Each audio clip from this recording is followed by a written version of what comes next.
Doctor Dalip Kaur Tiwana ਦਾ novel ਜਿਮੀ ਪੁੱਛੇ ਅਸਮਾਨ ਦਾ ਸੱਤਵਾਂ ਅੰਕ। ਦੁਪਹਿਰ ਵੇਲੇ ਹਮੇਸ਼ਾ ਵਾਂਗ 11 ਵਜੇ ਸਿਮਰਨ ਲਾਇਬ੍ਰੇਰੀ 'ਚ ਉੱਠੀ ਤੇ ਹੌਲੀ ਹੌਲੀ ਤੁਰਦੀ ਕਾਫੀ ਹਾਊਸ ਜਾ ਕੇ ਬੈਠ ਗਈ। ਬਹਿਰਾ ਪਾਣੀ ਰੱਖਿਆ। ਉਹਨੂੰ ਪਤਾ ਸੀ ਮੈਡਮ ਸੌਂਦੀ ਦੇ ਆਉਣ ਉੱਪਰ ਹੀ ਸਿਮਰਨ ਚਾਹ ਕੌਫੀ ਦਾ ਆਰਡਰ ਦੇਏਗੀ। ਪੰਛੀਆਂ ਵਰਗੇ ਮੁੰਡੇ ਕੁੜੀਆਂ ਕਾਫੀ ਹਾਊਸ ਦੇ ਟੇਬਲਾਂ ਦੁਆਲੇ ਬੈਠੇ ਚਾਹ ਕੌਫੀ ਪੀ ਕੇ ਚਹਿਚਹਾ ਰਹੇ ਸਨ। ਅਜੇ ਜ਼ਿੰਦਗੀ ਇਹਨਾਂ ਲਈ ਕਿੰਨੀ ਸਹਿਜ ਤੇ ਸਰਲ ਸੀ। ਤੇ ਫਿਰ ਇੱਕ ਦਿਨ ਇਹ ਸਭ ਇੱਥੋਂ ਉੱਡ ਜਾਣਗੇ। ਉੱਡਦੇ ਉੱਡਦੇ ਕਈ ਤਾਂ ਦੇਸ ਪਰਦੇਸ ਲੰਘ ਜਾਣਗੇ, ਕਈ ਥੱਕ ਹਾਰ ਕੇ ਰਾਹ 'ਚ ਹੀ ਰਹਿ ਜਾਣਗੇ। ਕਦੇ ਕਦੇ ਕੋਈ ਪਿਛਾਂਹ ਵੀ ਪਰਤੇਗਾ। ਇੱਥੇ ਕਿਸੇ ਖਾਲੀ ਮੇਜ਼ ਦੁਆਲੇ ਬੈਠ ਕੇ ਕੌਫੀ ਪੀਂਦਾ ਵਰਤਮਾਨ ਤੇ ਭੂਤ ਵਿਚਕਾਰ ਡੋਲਦਾ ਪਰਤ ਜਾਏਗਾ। ਸਿਮਰਨ, ਮੈਡਮ ਸੌਂਦੀ ਨੇ ਉਹਦੇ ਕੋਲ ਆ ਕੇ ਉਹਨੂੰ ਬੇਧਿਆਨੀ ਦੇਖ ਜਿਵੇਂ ਆਵਾਜ਼ ਦਿੱਤੀ। ਆਓ ਬੈਠੋ, ਸਿਮਰਨ ਨੇ ਖੜੀ ਹੁੰਦੀ ਨੇ ਆਖਿਆ। ਮੈਂ ਵੀ ਆ ਜਾਵਾਂ? ਪਰਾਂ ਤੋਂ ਤੁਰੇ ਆਉਂਦੇ ਬਲਦੇਵ ਨੇ ਹੱਸ ਕੇ ਪੁੱਛਿਆ। ਆ ਜਾ। ਬਲਦੇਵ ਨੂੰ ਦੇਖ ਕੇ ਹੈਰਾਨੀ ਲੱਗਦੀ ਹੈ ਕਿ ਅਜੇ ਵੀ ਹੱਸ ਸਕਦਾ ਹੈ।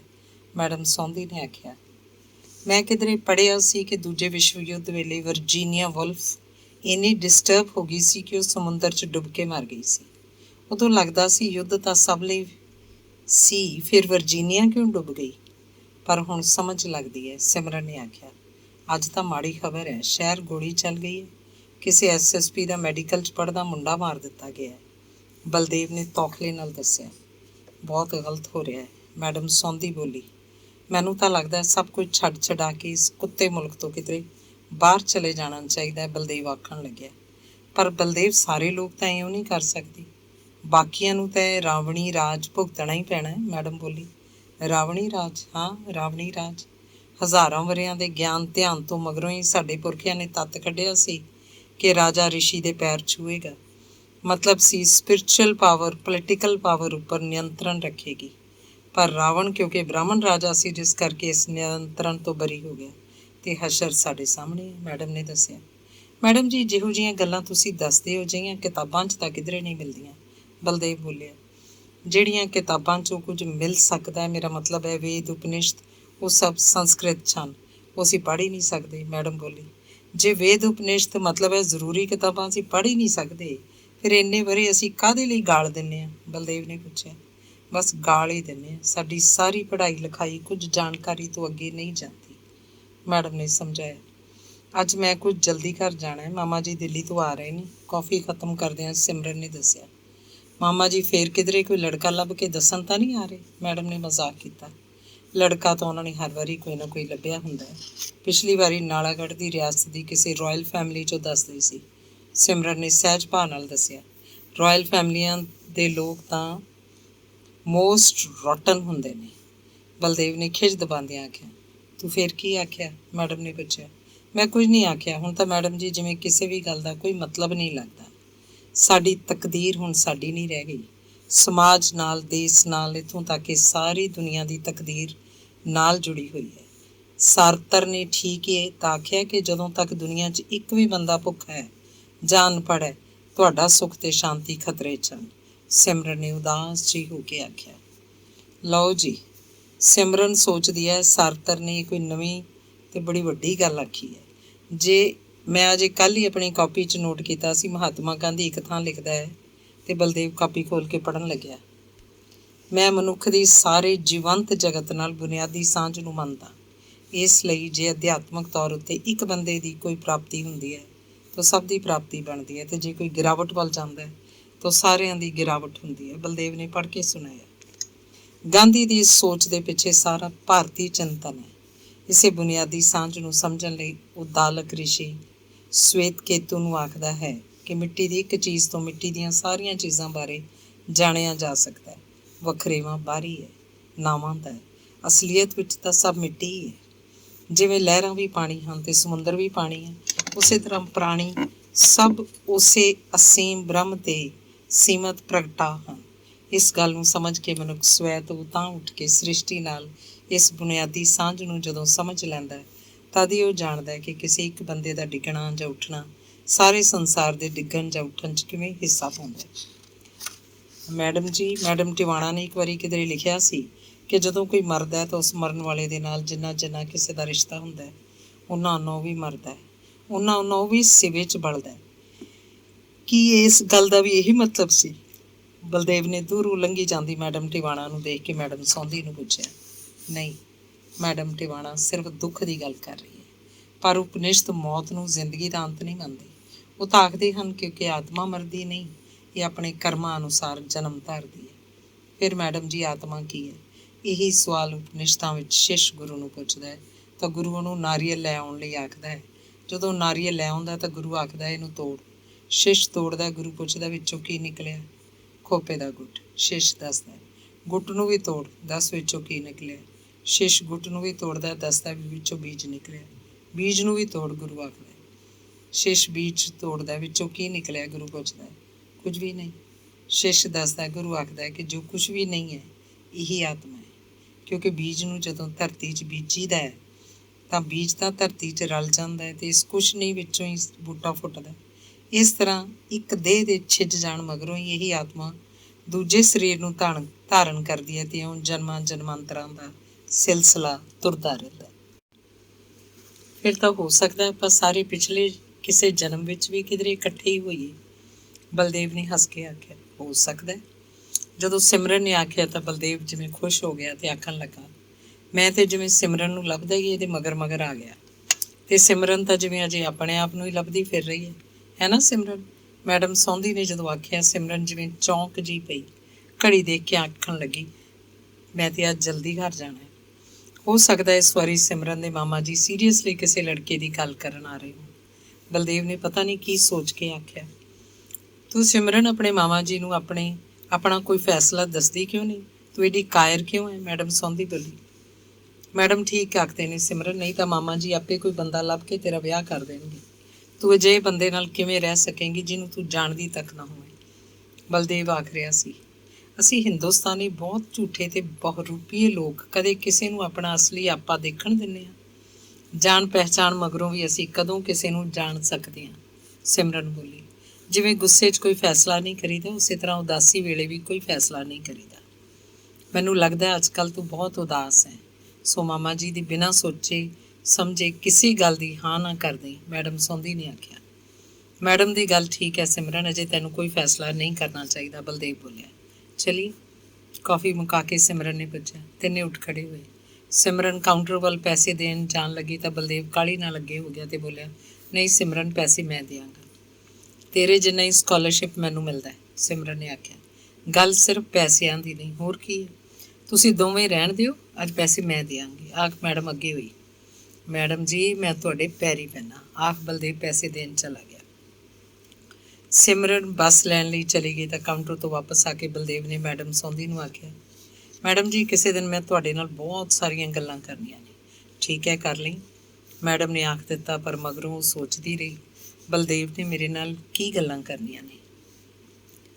ਅੰਗ 8ਵਾਂ। ਬੱਸ 'ਚ ਬੈਠੀ ਘਰ ਨੂੰ ਆ ਰਹੀ ਸਿਮਰਨ ਨੂੰ ਪਤਾ ਨਹੀਂ ਕਿਉਂ ਅੱਜ ਦਿਨ ਹੋਰ ਤਰ੍ਹਾਂ ਦਾ ਹੀ ਲੱਗਿਆ। ਉਹਨੂੰ ਇਹੀ ਭੁੱਲ ਗਿਆ ਕਿ ਸਰਦੀ ਦਾ ਮੌਸਮ ਆ ਰਿਹਾ ਕਿ ਸਰਦੀ ਦਾ ਮੌਸਮ ਜਾ ਰਿਹਾ। ਫਿਰ ਉਹਨੇ ਜਿਵੇਂ ਆਪਣੇ ਆਪ ਨੂੰ ਦੱਸਣਾ ਸ਼ੁਰੂ ਕੀਤਾ, ਪਟਿਆਲਾ, ਇਹ ਪਟਿਆਲਾ ਹੈ, ਵੱਡੇ ਸਾਰੇ ਸੰਸਾਰ ਦੇ ਇੱਕ ਮੁਲਕ ਦੇ ਇੱਕ ਹਿੱਸੇ 'ਚ ਇਹ ਸ਼ਹਿਰ ਪਤਾ ਨਹੀਂ ਕਦੋਂ ਦਾ ਤੁਰਿਆ ਹੋਇਆ। ਇਸੇ ਸ਼ਹਿਰ 'ਚ ਭੁਪਿੰਦਰਾ ਨਗਰ ਹੈ। ਭੁਪਿੰਦਰਾ ਨਗਰ ਵਿੱਚ ਹੀ ਇੱਕ ਵੱਡੀ ਸਾਰੀ ਪੁਰਾਣੀ ਕੋਠੀ, ਆਖਦੇ ਨੇ ਇਸ ਕੋਠੀ ਦਾ ਇੱਕ ਆਪਣਾ ਇਤਿਹਾਸ ਹੈ। ਇਸ ਕੋਠੀ 'ਚ ਵੀ ਕਦੇ ਬੜੀਆਂ ਰੌਣਕਾਂ ਸਨ, ਬੜੀ ਚਹਿਲ ਪਹਿਲ ਸੀ। ਇਸੇ ਕੋਠੀ ਦੇ ਇੱਕ ਕਮਰੇ 'ਚ ਬੈਠ ਕੇ ਸੀਮਾ ਪੇਂਟਿੰਗ ਕਰਦੀ ਹੁੰਦੀ ਸੀ। ਸੀਮਾ ਕੌਣ ਸੀ? ਮੇਰੀ ਮੰਮੀ ਸੀ। ਆਖਦੇ ਨੇ ਮਾਂ ਬੱਚਾ ਨਹੀਂ ਚੁਣਦੀ, ਸਗੋਂ ਬੱਚੇ ਦੀ ਰੂਹ ਮਾਂ ਚੁਣਦੀ ਹੈ। ਕੀ ਮੇਰੀ ਰੂਹ ਨੇ ਸੀਮਾ ਨੂੰ ਮਾਂ ਚੁਣਿਆ ਸੀ? ਕਿਉਂ ਚੁਣਿਆ ਸੀ ਮੈਂ ਉਹਨੂੰ ਆਪਣੀ ਮਾਂ?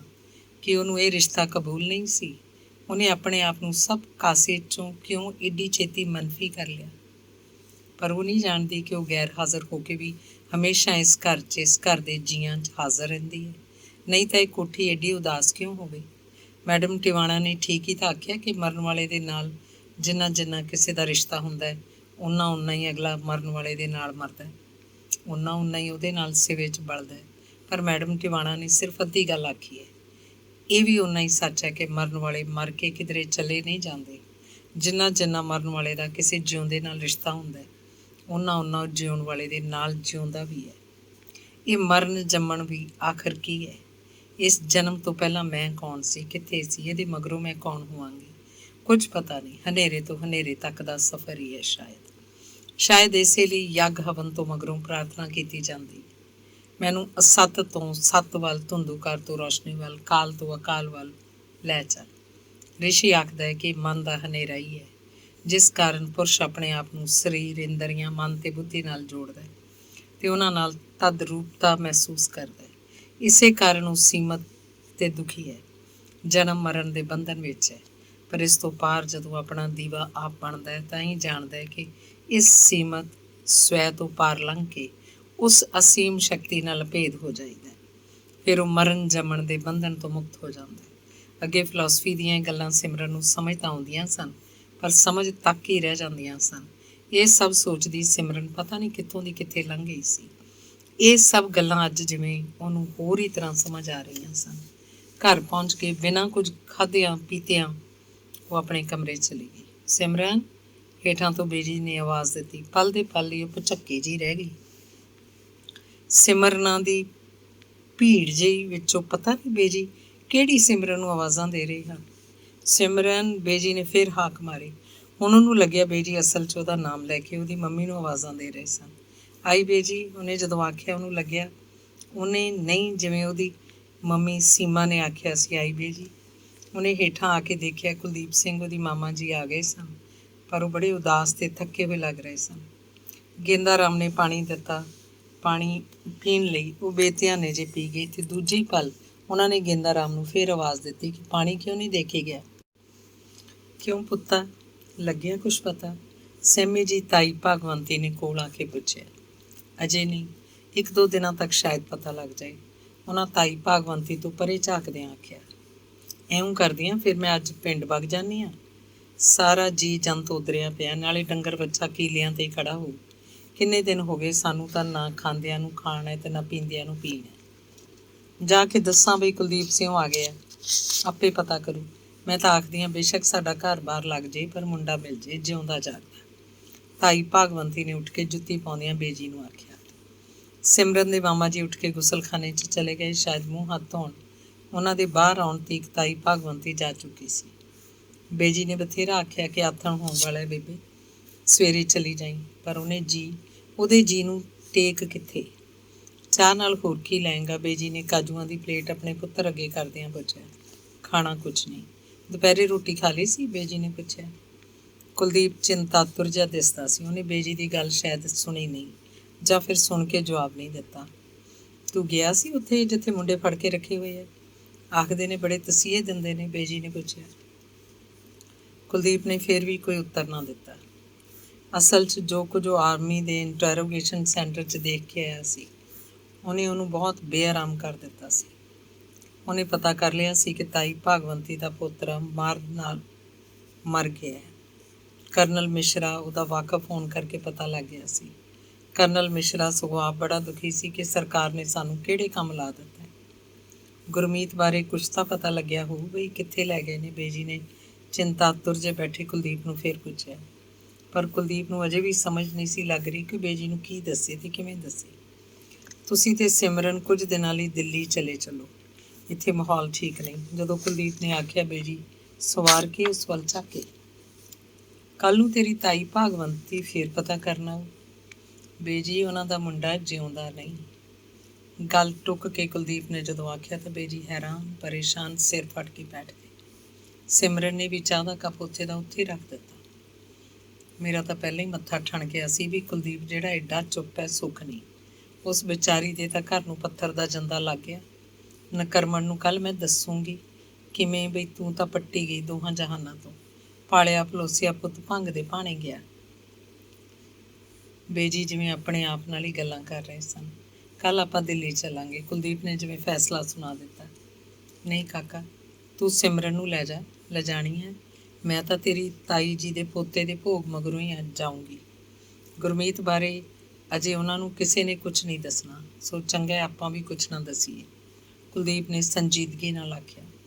ਪਰ ਕਾਕਾ ਜੀ, ਜੇ ਪਤਾ ਲੱਗ ਜੂ ਅਗਲੇ ਆਪਣੇ ਨੂੰ ਰੋ ਧੋ ਕੇ ਘਰੇ ਤਾਂ ਬੈਠ ਜਾਣਗੇ। ਹੁਣ ਕਿਵੇਂ ਬਿੱਲੀ ਵਾਂਗੂ ਤੜਫਦੇ ਫਿਰਦੇ ਆ। ਫਿਰ ਜਦੋਂ ਬਹੁਤ ਸਾਰੇ ਲੋਕਾਂ ਦੇ ਮੁੰਡੇ ਘਰਾਂ ਨੂੰ ਨਹੀਂ ਮੁੜਨਗੇ, ਲਾਪਤਾ ਹੋਣਗੇ, ਉਦੋਂ ਇਹਨਾਂ ਨੂੰ ਵੀ ਪਤਾ ਲੱਗ ਜਾਊ। ਪਰ ਕਾਕਾ ਇਹ ਸਭ ਕਿਉਂ ਹੋ ਰਿਹਾ ਹੈ? ਕਿਉਂ ਮਾਵਾਂ ਦੇ ਪੁੱਤਾਂ ਨੂੰ ਮਾਰੀ ਜਾਂਦੀ ਹੈ ਸਰਕਾਰ? ਨਾਲੇ ਜਾ ਵੱਡੀ ਆਪਣੀ ਸਰਕਾਰ ਹੈ, ਬਖਸ਼ੀ ਮਹਾਰਾਜ ਇਹੋ ਜਿਹੇ ਵੇਲਿਆਂ ਤੋਂ। ਬੇਜੀ ਬੇਚੈਨ ਹੋਏ ਆਖ ਰਹੇ ਸਨ। ਕੁਲਦੀਪ ਉੱਠ ਕੇ ਉੱਪਰ ਆਪਣੇ ਕਮਰੇ 'ਚ ਚਲਾ ਗਿਆ ਤੇ ਜਾਂਦਾ ਹੀ ਅਲਮਾਰੀ 'ਚੋਂ ਕੱਢ ਕੇ ਰੰਮ ਪੀਣ ਬੈਠ ਗਿਆ। ਰੋਟੀ ਖਾਣ ਜਦੋਂ ਹੇਠਾਂ ਉਤਰਿਆ ਤਾਂ ਉਹਦੇ ਪੈਰ ਬਹੁਤੀ ਪੀਣ ਕਰਕੇ ਥਿੜਕ ਰਹੇ ਸਨ। ਬੇਜੀ, ਸਿਮਰਨ ਦਾ ਵਿਆਹ ਕਰ ਦੇਈਏ? ਰੋਟੀ ਖਾਂਦਿਆਂ ਉਹਨੇ ਸਿਮਰਨ ਵੱਲ ਦੇਖ ਕੇ ਆਖਿਆ। ਦੇਖ ਫਿਰ ਕੋਈ ਚੱਜ ਦਾ ਮੁੰਡਾ, ਬੇਜੀ ਨੇ ਉੱਤਰ ਦਿੱਤਾ। ਸਿਮਰਨ ਲਈ ਲੜਕਾ ਬਹੁਤ ਅੱਛਾ ਚਾਹੀਦਾ ਹੈ। ਉਹ ਜੋ ਮੰਗੇਗਾ ਮੈਂ ਦਿਆਂਗਾ, ਜ਼ਮੀਨ, ਕੋਠੀ, ਕਾਰ, ਕੈਸ਼, ਜੋ ਕਹੇਗਾ। ਬੇਜੀ, ਸਿਮਰਨ ਮੇਰੀ ਬੇਟੀ ਹੈ। ਕੁਲਦੀਪ ਸ਼ਾਇਦ ਜ਼ਿਆਦਾ ਹੀ ਪੀ ਗਿਆ ਸੀ। ਤੁਸੀਂ ਮਾਮਾ ਜੀ ਮੇਰਾ ਫਿਕਰ ਨਾ ਕਰਿਆ ਕਰੋ, ਮੈਂ ਆਪੇ ਦੱਸ ਦਿਆਂਗੀ ਜਦੋਂ ਸ਼ਾਦੀ ਕਰਨੀ ਹੋਈ। ਸਿਮਰਨ ਨੇ ਮਾਮਾ ਜੀ ਵੱਲ ਗਰਮ ਫੁਲਕਾ ਕਰਦਿਆਂ ਆਖਿਆ। ਨਹੀਂ ਸਿਮਰਨ, ਤੇਰੀ ਆਪੇ ਵਾਲੀ ਸ਼ਾਦੀ ਮੈਂ ਨਹੀਂ ਕਰਾਂਗਾ। ਫਿਰ ਤੂੰ ਵੀ ਕੋਈ ਗੱਲ ਮੈਨੂੰ ਨਹੀਂ ਦੱਸਿਆ ਕਰੇਂਗੀ, ਕਿਸੇ ਨੂੰ ਵੀ ਨਹੀਂ ਦੱਸਿਆ ਕਰੇਂਗੀ ਤੇ ਫਿਰ ਦਿਮਾਗ ਦੀਆਂ ਨਾੜਾਂ ਫਟ ਜਾਣ ਨਾਲ ਤੂੰ ਮਰ ਜਾਏਂਗੀ। ਪਲੀਜ਼ ਮਾਮਾ ਜੀ ਖਾਣਾ ਖਾਓ, ਸਿਮਰਨ ਨੇ ਸਬਜ਼ੀ ਵਾਲਾ ਡੋਂਗਾ ਉਸ ਵੱਲ ਕਰਦਿਆਂ ਆਖਿਆ। ਪਰ ਕੁਲਦੀਪ ਨੇ ਖਾਣਾ ਖਾਧਾ ਨਹੀਂ। ਉੱਠ ਕੇ ਦਿੱਲੀ ਨੂੰ ਫੋਨ ਕਰਨ ਲੱਗ ਪਿਆ। 2-3 ਵਾਰੀ ਕੋਸ਼ਿਸ਼ ਕੀਤੀ, ਫੋਨ ਮਿਲਿਆ ਨਹੀਂ। ਫਿਰ ਕੁਲਦੀਪ ਉਸੇ ਤਰ੍ਹਾਂ ਬਿਨਾਂ ਕੁਝ ਖਾਧੇ ਪੀਤੇ ਡੱਕੋ ਡੋਲੇ ਖਾਂਦਾ ਉੱਪਰ ਜਾ ਕੇ ਆਪਣੇ ਕਮਰੇ 'ਚ ਪੈ ਗਿਆ। ਗੇਂਦਾ ਰਾਮ ਸਰਾਣੇ ਦੁੱਧ ਰੱਖ ਆਇਆ। ਲਾਈਟ ਬੁਝਾ ਕੇ ਬਾਹਰ ਭੇੜ ਆਇਆ। ਅਜੇ ਦਿਨ ਚੜ੍ਹਿਆ ਹੀ ਸੀ ਕਿ ਤਾਈ ਭਗਵੰਤੀ ਆ ਪਹੁੰਚੀ। ਮੈਨੂੰ ਤਾਂ ਮਸਾਂ ਰਾਤ ਨਿਕਲੀ। ਜਾਗਰ ਨੂੰ ਆਖਿਆ, ਸਾਊ ਮੈਨੂੰ ਤਾਂ ਮੋਟਰਸਾਈਕਲ 'ਤੇ ਲੈ ਕੇ ਚੱਲ, ਬਸ ਤਾਂ ਅੱਗ ਲੱਗਣੀ, ਖਬਰ ਨਹੀਂ ਕਿਹੜੇ ਵੇਲੇ ਜਾਊਗੀ, ਤਾਈ ਦੱਸ ਰਹੀ ਸੀ। ਬੇਜੀ ਨੇ ਤਾਈ ਦੇ ਪੈਰੀਂ ਹੱਥ ਲਾਏ। ਜਿਉਂਦੀ ਵਸਦੀ ਰਹੋ, ਤੇਰਾ ਪੁੱਤ ਜੀਵੇ, ਰੱਬ ਤੇਰੀਆਂ ਅੱਖਾਂ ਠੰਡੀਆਂ ਰੱਖੇ। ਕੀ ਖਬਰ ਲਿਆਇਆ ਕੁਲਦੀਪ ਸਿੰਘ? ਜੇ ਰੁਪਈਏ ਦੇ ਕੇ ਕੰਮ ਬਣਦਾ ਅਸੀਂ ਤਾਂ ਮੁੰਡੇ ਦੇ ਬਰਾਬਰ ਤੋਲ ਦਿਆਂਗੇ, ਤਾਈ ਆਖ ਰਹੀ ਸੀ। ਸਿਮਰਨ, ਚਾਹ ਲਿਆ ਬੇਬੇ ਲਈ। ਤੂੰ ਬਹਿ ਜਾ ਜਾਗਰ ਸਿਆਂ, ਬੇਜੀ ਬੋਲੀ। ਚਾਹ ਰਹਿਣ ਦਿਓ, ਅਸੀਂ ਪੀ ਕੇ ਆਏ ਹਾਂ। ਕਿਸੇ ਚੀਜ਼ ਨੂੰ ਵੱਡੀ ਰੂਹ ਕਿਹੜਾ ਕਰਦੀ ਹੈ? ਇਦੋਂ ਤਾਂ ਰੱਬ ਮੈਨੂੰ ਚੱਕ ਲੈ। 4 ਦਿਨਾਂ 'ਚ ਅਰਜਨ ਸਿੰਘ ਦਾ ਮੂੰਹ ਇਉਂ ਹੋ ਗਿਆ ਜਿਵੇਂ ਦੱਬ ਕੇ ਕੱਢਿਆ ਹੁੰਦਾ ਹੈ। ਰੱਬ ਨੂੰ ਜਾਨ ਦੇਣੀ ਹੈ ਬੇਬੇ। ਗੁਰਮੀਤ ਤਾਂ ਕਦੇ ਅੱਖ 'ਚ ਪਾਇਆ ਕਿਹੜਾ ਰੜਕਿਆ ਸੀ। ਉਹਨੇ ਇਹੋ ਜਿਹਾ ਕੀ ਕਰਤਾ ਹੋਊ ਵੀ ਨਪੁੱਤੇ ਦੇ ਫੜ ਕੇ ਲੈ ਗਏ, ਤਾਈ ਭਗਵੰਤੀ ਆਖੀ ਜਾ ਰਹੀ ਸੀ। ਕਾਕਾ ਕੁਲਦੀਪ ਆਖਦਾ ਸੀ, ਛੇਤੀ ਪਤਾ ਲੱਗਣਾ ਮੁਸ਼ਕਲ ਹੀ ਹੈ।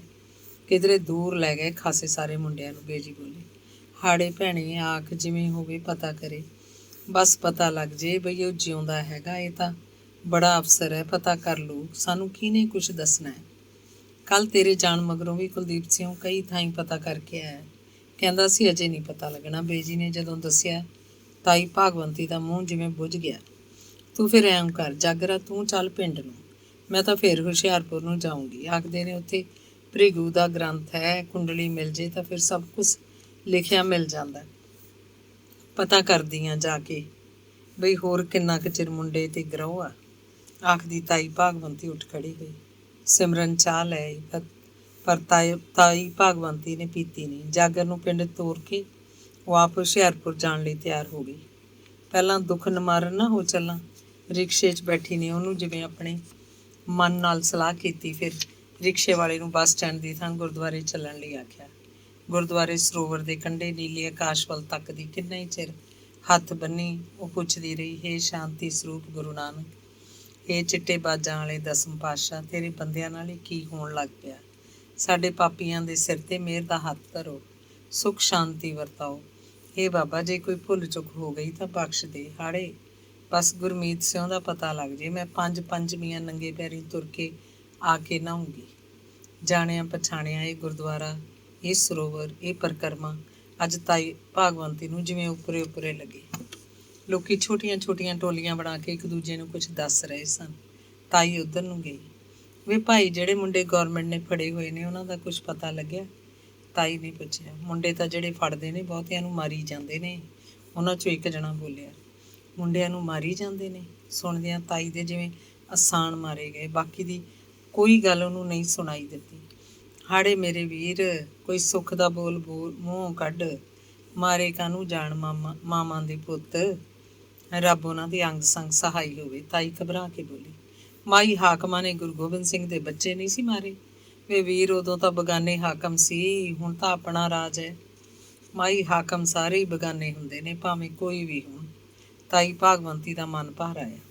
ਪਤਾ ਨਹੀਂ ਗੁਰੂ ਗੋਬਿੰਦ ਸਿੰਘ ਦੇ ਬੱਚਿਆਂ ਦਾ ਖਿਆਲ ਆ ਗਿਆ ਸੀ ਕਿ ਆਪਣੇ ਗੁਰਮੀਤ ਦਾ। ਚੁੰਨੀ ਦੇ ਲੜ ਨਾਲ ਅੱਖਾਂ ਪੂੰਝਦੀ ਉਹ ਵਾਪਸ ਪਰਤੀ।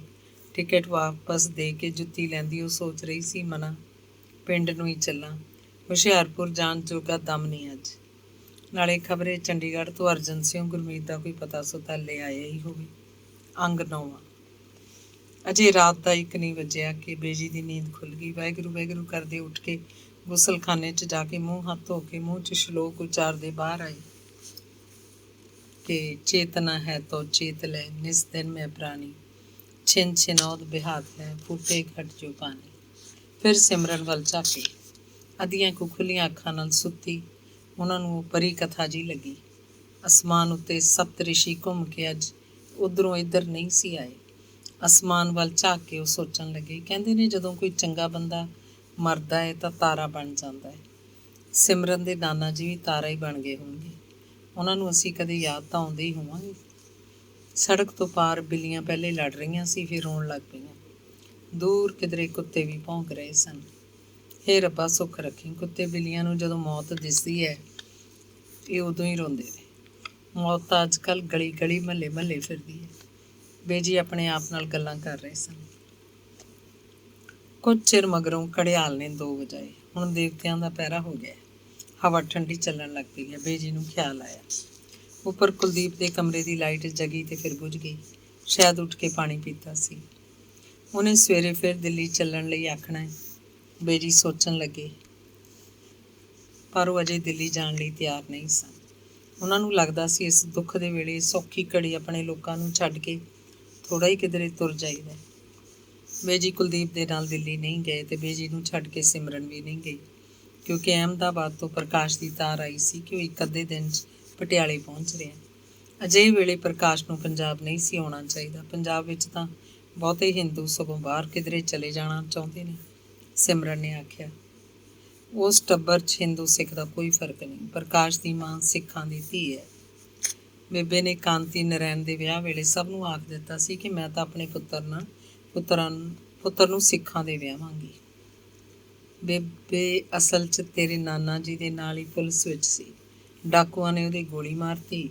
ਮਰਨ ਲੱਗਿਆ ਤੇਰੇ ਨਾਨਾ ਜੀ ਨੂੰ ਆਖਿਆ ਵੀ ਭੈਣ ਦਾ ਖਿਆਲ ਰੱਖਿਓ। ਮਰਦੇ ਦਮ ਤੱਕ ਤੇਰੇ ਨਾਨਾ ਜੀ ਨੇ ਬੋਲ ਪੁਗਾਏ। ਬੋਬੋ ਨੂੰ ਭੈਣ ਬਣਾ ਕੇ ਉਹਦੇ ਹਰ ਦੁੱਖ ਸੁੱਖ 'ਚ ਖੜੇ। ਕਾਂਤੀ ਨਰੈਣ ਦੀ ਨਾਨਕ ਛੱਕ ਵੀ ਤੇਰੇ ਨਾਨਾ ਜੀ ਨੇ ਭਰੀ ਸੀ। ਬੋਬੋ ਨੂੰ ਤਾਂ ਮਰੀ ਨੂੰ ਕਈ ਵਰ੍ਹੇ ਹੋ ਗਏ ਨੇ। ਕਾਂਤੀ ਨਰੈਣ ਵੀ ਵਿਚਾਰਾ ਨਹੀਂ ਰਿਹਾ। ਇਹ ਪ੍ਰਕਾਸ਼ ਉਸੇ ਦਾ ਮੁੰਡਾ ਹੈ। ਅਹਿਮਦਾਬਾਦ ਇਹਨਾਂ ਦਾ ਕੱਪੜੇ ਦਾ ਮਿੱਲ ਹੈ। ਮੈਨੂੰ ਤਾਂ ਕਈ ਸਾਲ ਹੋ ਗਏ ਨੇ ਦੇਖੇ ਨੂੰ ਵੀ। ਸੰਸਾ ਹੀ ਲੱਗਿਆ ਰਹੂ ਜਦ ਤਾਈਂ ਮੁੜ ਨਹੀਂ ਜਾਂਦਾ। ਤੀਸਰੇ ਦਿਨ ਪ੍ਰਕਾਸ਼ ਸੱਚੀ ਆ ਗਿਆ। ਉਹਨੇ ਆ ਕੇ ਬੇਜੀ ਦੇ ਪੈਰੀਂ ਹੱਥ ਲਾਏ। ਬੇਜੀ ਨੇ ਉਹਦੀ ਮਾਂ ਦੀ ਸੁੱਖ ਸਾਂਦ ਪੁੱਛੀ। ਪ੍ਰਕਾਸ਼ ਨੇ ਖਾਣਾ ਖਾ ਚੁੱਕਣ ਮਗਰੋਂ ਬੇਜੀ ਬੜੇ ਚਿੰਤਾਤਰ ਜਿਹੇ ਹੋ ਕੇ ਆਖਣ ਲੱਗੇ, ਕਾਕਾ ਇਹ ਵੇਲਾ ਨਹੀਂ ਸੀ ਪੰਜਾਬ ਆਉਣ ਦਾ। ਪਰ ਮਾਮੀ ਜੀ, ਤੇਰੀ ਤਾਂ ਮੈਂ ਨਾਨੀ ਲੱਗੀ, ਮਾਮੀ ਤਾਂ ਤੇਰੇ ਪਿਓ ਦੀ ਸੀ। ਬੇਜੀ ਨੇ ਗੱਲ ਟੋਕ ਕੇ ਦੱਸਿਆ। ਪਰ ਨਾਨੀ ਜੀ, ਬੀਬੀ ਨੂੰ ਮੈਂ ਕਿਵੇਂ ਸਮਝਾਉਂਦਾ। ਨਿੱਤ ਪੰਜਾਬ ਦੀਆਂ ਖਬਰਾਂ ਸੁਣ ਕੇ ਘਬਰਾ ਜਾਂਦੀ ਤੇ ਆਖਦੀ, ਮਾਮੀ ਜੀ ਹੋਰਾਂ ਨੂੰ ਆਪਣੇ ਪਾਸ ਅਹਿਮਦਾਬਾਦ ਲੈ ਆ। ਇਉਂ ਭੱਜ ਕੇ ਕਿੱਥੇ ਜਾਵਾਂਗੇ ਕਾਕਾ, ਨਾਲੇ ਜੋ ਤਕਦੀਰ 'ਚ ਲਿਖਿਆ ਉਹ ਤਾਂ ਹੋ ਕੇ ਰਹਿਣਾ। ਨਹੀਂ ਨਾਨੀ ਜੀ, ਫਿਰ ਭਾਵੇਂ ਤੁਸੀਂ ਆ ਜਾਣਾ, ਪਰ ਅਜੇ ਚੱਲੋ। ਅਸੀਂ ਉੱਧਰ ਬਹੁਤ ਮਾੜੀਆਂ ਖਬਰਾਂ ਸੁਣੀਆਂ ਨੇ। ਕੀ ਮਾੜੀਆਂ ਖਬਰਾਂ? ਸ਼ਾਇਦ ਪਾਕਿਸਤਾਨ ਹਮਲਾ ਕਰ ਦੇਵੇ। ਨਾਲੇ ਲੋਕ ਇਹ ਵੀ ਆਖਦੇ ਨੇ ਕਿ ਪਾਕਿਸਤਾਨ ਦਾ ਨਾਂ ਲਾ ਕੇ ਸ਼ਾਇਦ ਸਰਕਾਰ ਆਪ ਹੀ ਪੰਜਾਬ 'ਤੇ ਬੰਬ ਸੁੱਟਵਾ ਦੇਵੇ। ਪ੍ਰਕਾਸ਼ ਨੇ ਬਹੁਤ ਪਰੇਸ਼ਾਨ ਜਿਹਾ ਹੋ ਕੇ ਦੱਸਿਆ। ਪਰ ਕਿਉਂ? ਬੇਜੀ ਨੇ ਹੈਰਾਨ ਹੋ ਕੇ ਪੁੱਛਿਆ। ਸਰਕਾਰ ਨੂੰ ਇਹ ਜਚਾਇਆ ਗਿਆ ਕਿ ਸਿੱਖ ਬਾਹਰਲੀਆਂ ਤਾਕਤਾਂ ਨਾਲ ਰਲ ਕੇ ਹਿੰਦੁਸਤਾਨ ਦੇ ਟੁਕੜੇ ਕਰਨਾ ਚਾਹੁੰਦੇ ਨੇ। ਹਿੰਦੁਸਤਾਨ ਸਰਕਾਰ ਦੇ ਪਿਓ ਦਾ ਤਾਂ ਨਹੀਂ, ਸਿੱਖਾਂ ਦਾ ਉਹ ਵੀ ਓਨਾ ਹੀ ਹੈ। ਉਹ ਕਿਉਂ ਬਾਹਰਲੀਆਂ ਤਾਕਤਾਂ ਨਾਲ ਰਲਣਗੇ? ਇਹ ਸਭ ਝੂਠ ਹੈ, ਬੇਜੀ ਨੇ ਜਦੋਂ ਤਪ ਕੇ ਆਖਿਆ। ਅੱਜ ਕੱਲ੍ਹ ਸੱਚ ਝੂਠ ਨੂੰ ਕੌਣ ਜਾਣਦਾ ਨਾਨੀ ਜੀ। ਇਹ ਨਾ ਹੋਵੇ ਕੋਈ ਮੁਸੀਬਤ ਆ ਜਾਏ। ਬੀਬੀ ਆਖਦੀ ਸੀ ਬੇਬੇ ਜਿਉਂਦੀ ਹੁੰਦੀ ਤਾਂ ਚਿੱਠੀ ਪਾ ਕੇ ਹੀ ਬੁਲਾ ਲੈਂਦੀ, ਪਰ ਹੁਣ ਤੂੰ ਜਾ ਕੇ ਲੈ ਕੇ ਆ। ਜਿੰਨਾ ਚਿਰ ਇੱਧਰ ਸ਼ਾਂਤੀ ਨਹੀਂ ਹੋ ਜਾਂਦੀ ਤੁਸੀਂ ਉੱਥੇ ਸਾਡੇ ਕੋਲ ਰਹੋ, ਪ੍ਰਕਾਸ਼ ਆਖ ਰਿਹਾ ਸੀ। ਕੁਲਦੀਪ ਸਿੰਘ ਵੀ ਆਖਦਾ ਸੀ ਦਿੱਲੀ ਚੱਲੋ। ਕੋਈ ਨਹੀਂ, ਜੇ ਮੈਨੂੰ ਲੱਗਿਆ ਕੋਈ ਡਰ ਵਾਲੀ ਗੱਲ ਹੈ ਤਾਂ ਮੈਂ ਸਿਮਰਨ ਨੂੰ ਲੈ ਕੇ ਆ ਜਾਊਂਗੀ, ਆਖ ਬੇਜੀ ਨੇ ਪ੍ਰਕਾਸ਼ ਨੂੰ ਤਸੱਲੀ ਦਿੱਤੀ। ਇਹ ਸਿਮਰਨ ਹੈ? ਕਿੰਨੀ ਵੱਡੀ ਹੋ ਗਈ। ਮੱਥਾ ਟੇਕਦਾ ਛੋਟੀ ਭੈਣ। ਪ੍ਰਕਾਸ਼ ਨੇ ਸਿਮਰਨ ਨੂੰ ਤੁਰੀ ਆਉਂਦੀ ਨੂੰ ਦੇਖ ਕੇ ਖੜੇ ਹੁੰਦੇ ਨੇ ਹੱਸ ਕੇ ਆਖਿਆ, ਜਿਉਂਦੇ ਰਹੋ ਬਾਈ ਜੀ, ਰੱਬ ਤੁਹਾਨੂੰ ਬਹੁਤੇ ਸਾਰੇ ਪੁੱਤਰ ਦੇਵੇ। ਸਿਮਰਨ ਨੇ ਵੀ ਉਸੇ ਤਰ੍ਹਾਂ ਮਜ਼ਾਕ ਨਾਲ ਆਖਿਆ, ਬਹੁਤੇ ਬੱਚੇ ਅੱਜ ਕੱਲ੍ਹ ਕੋਈ ਅਸੀਸ ਨਹੀਂ, ਸਗੋਂ ਵੱਧ ਅਸੀਸ ਹੈ ਕਿ ਕਬੀਲਦਾਰੀ ਦੇ ਚੱਕਰ 'ਚ ਅਗਲਾ ਕੋਹਲੂ ਦੇ ਬਲਦਾਂ ਘੁੰਮਦਾ ਰਹੇ। ਪ੍ਰਕਾਸ਼ ਨੇ ਆਖਿਆ, ਕਬੀਲਦਾਰੀ ਦਾ ਫਿਕਰ ਸਧਾਰਨ ਲੋਕਾਂ ਨੂੰ ਹੁੰਦਾ, ਅਮੀਰਾਂ ਨੂੰ ਨਹੀਂ।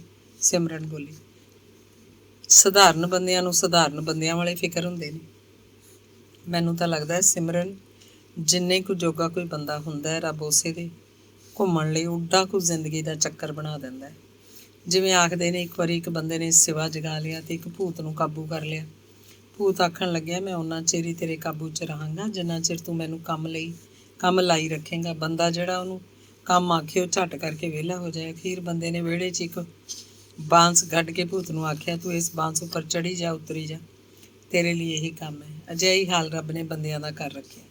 ਪ੍ਰਕਾਸ਼ ਨੇ ਸਿਮਰਨ ਨੂੰ ਸਮਝਾਇਆ, ਇਹ ਸਾਡੀ ਆਪਣੀ ਸਮਝ ਹੈ ਕਿ ਅਸੀਂ ਰੱਬ ਨੂੰ ਕਿਸ ਰੂਪ 'ਚ ਚਿਤਵਦੇ ਹਾਂ। ਬਾਈ ਜੀ, ਚੱਲ ਤੂੰ ਪਹਿਲਾਂ ਇਹੀ ਦੱਸ ਕਿ ਰੱਬ ਹੈ ਕੀ। ਪ੍ਰਕਾਸ਼ ਨੇ ਆਖਿਆ, ਰੱਬ ਉਹ ਵਿਰਾਟ ਸੱਤਾ ਹੈ ਜੋ ਤਿੰਨ ਲੋਕ, ਤਿੰਨ ਕਾਲ ਤੇ ਸੰਪੂਰਨ ਜੜ ਚੇਤਨ ਤੇ ਬੁੱਧੀ ਦੇ ਪਿੱਛੇ ਪੂਰਵ ਪ੍ਰਮਾਣ ਦੀ ਤਰ੍ਹਾਂ ਉਹਨਾਂ ਦਾ ਆਧਾਰ ਸਰੂਪ ਹੈ। ਇਸੇ ਨੂੰ ਅਸੀਂ ਆਤਮਾ ਆਖਦੇ ਹਾਂ। ਆਤਮਾ ਤੇ ਪਰਮਾਤਮਾ 'ਚ ਕੋਈ ਭੇਦ ਨਹੀਂ।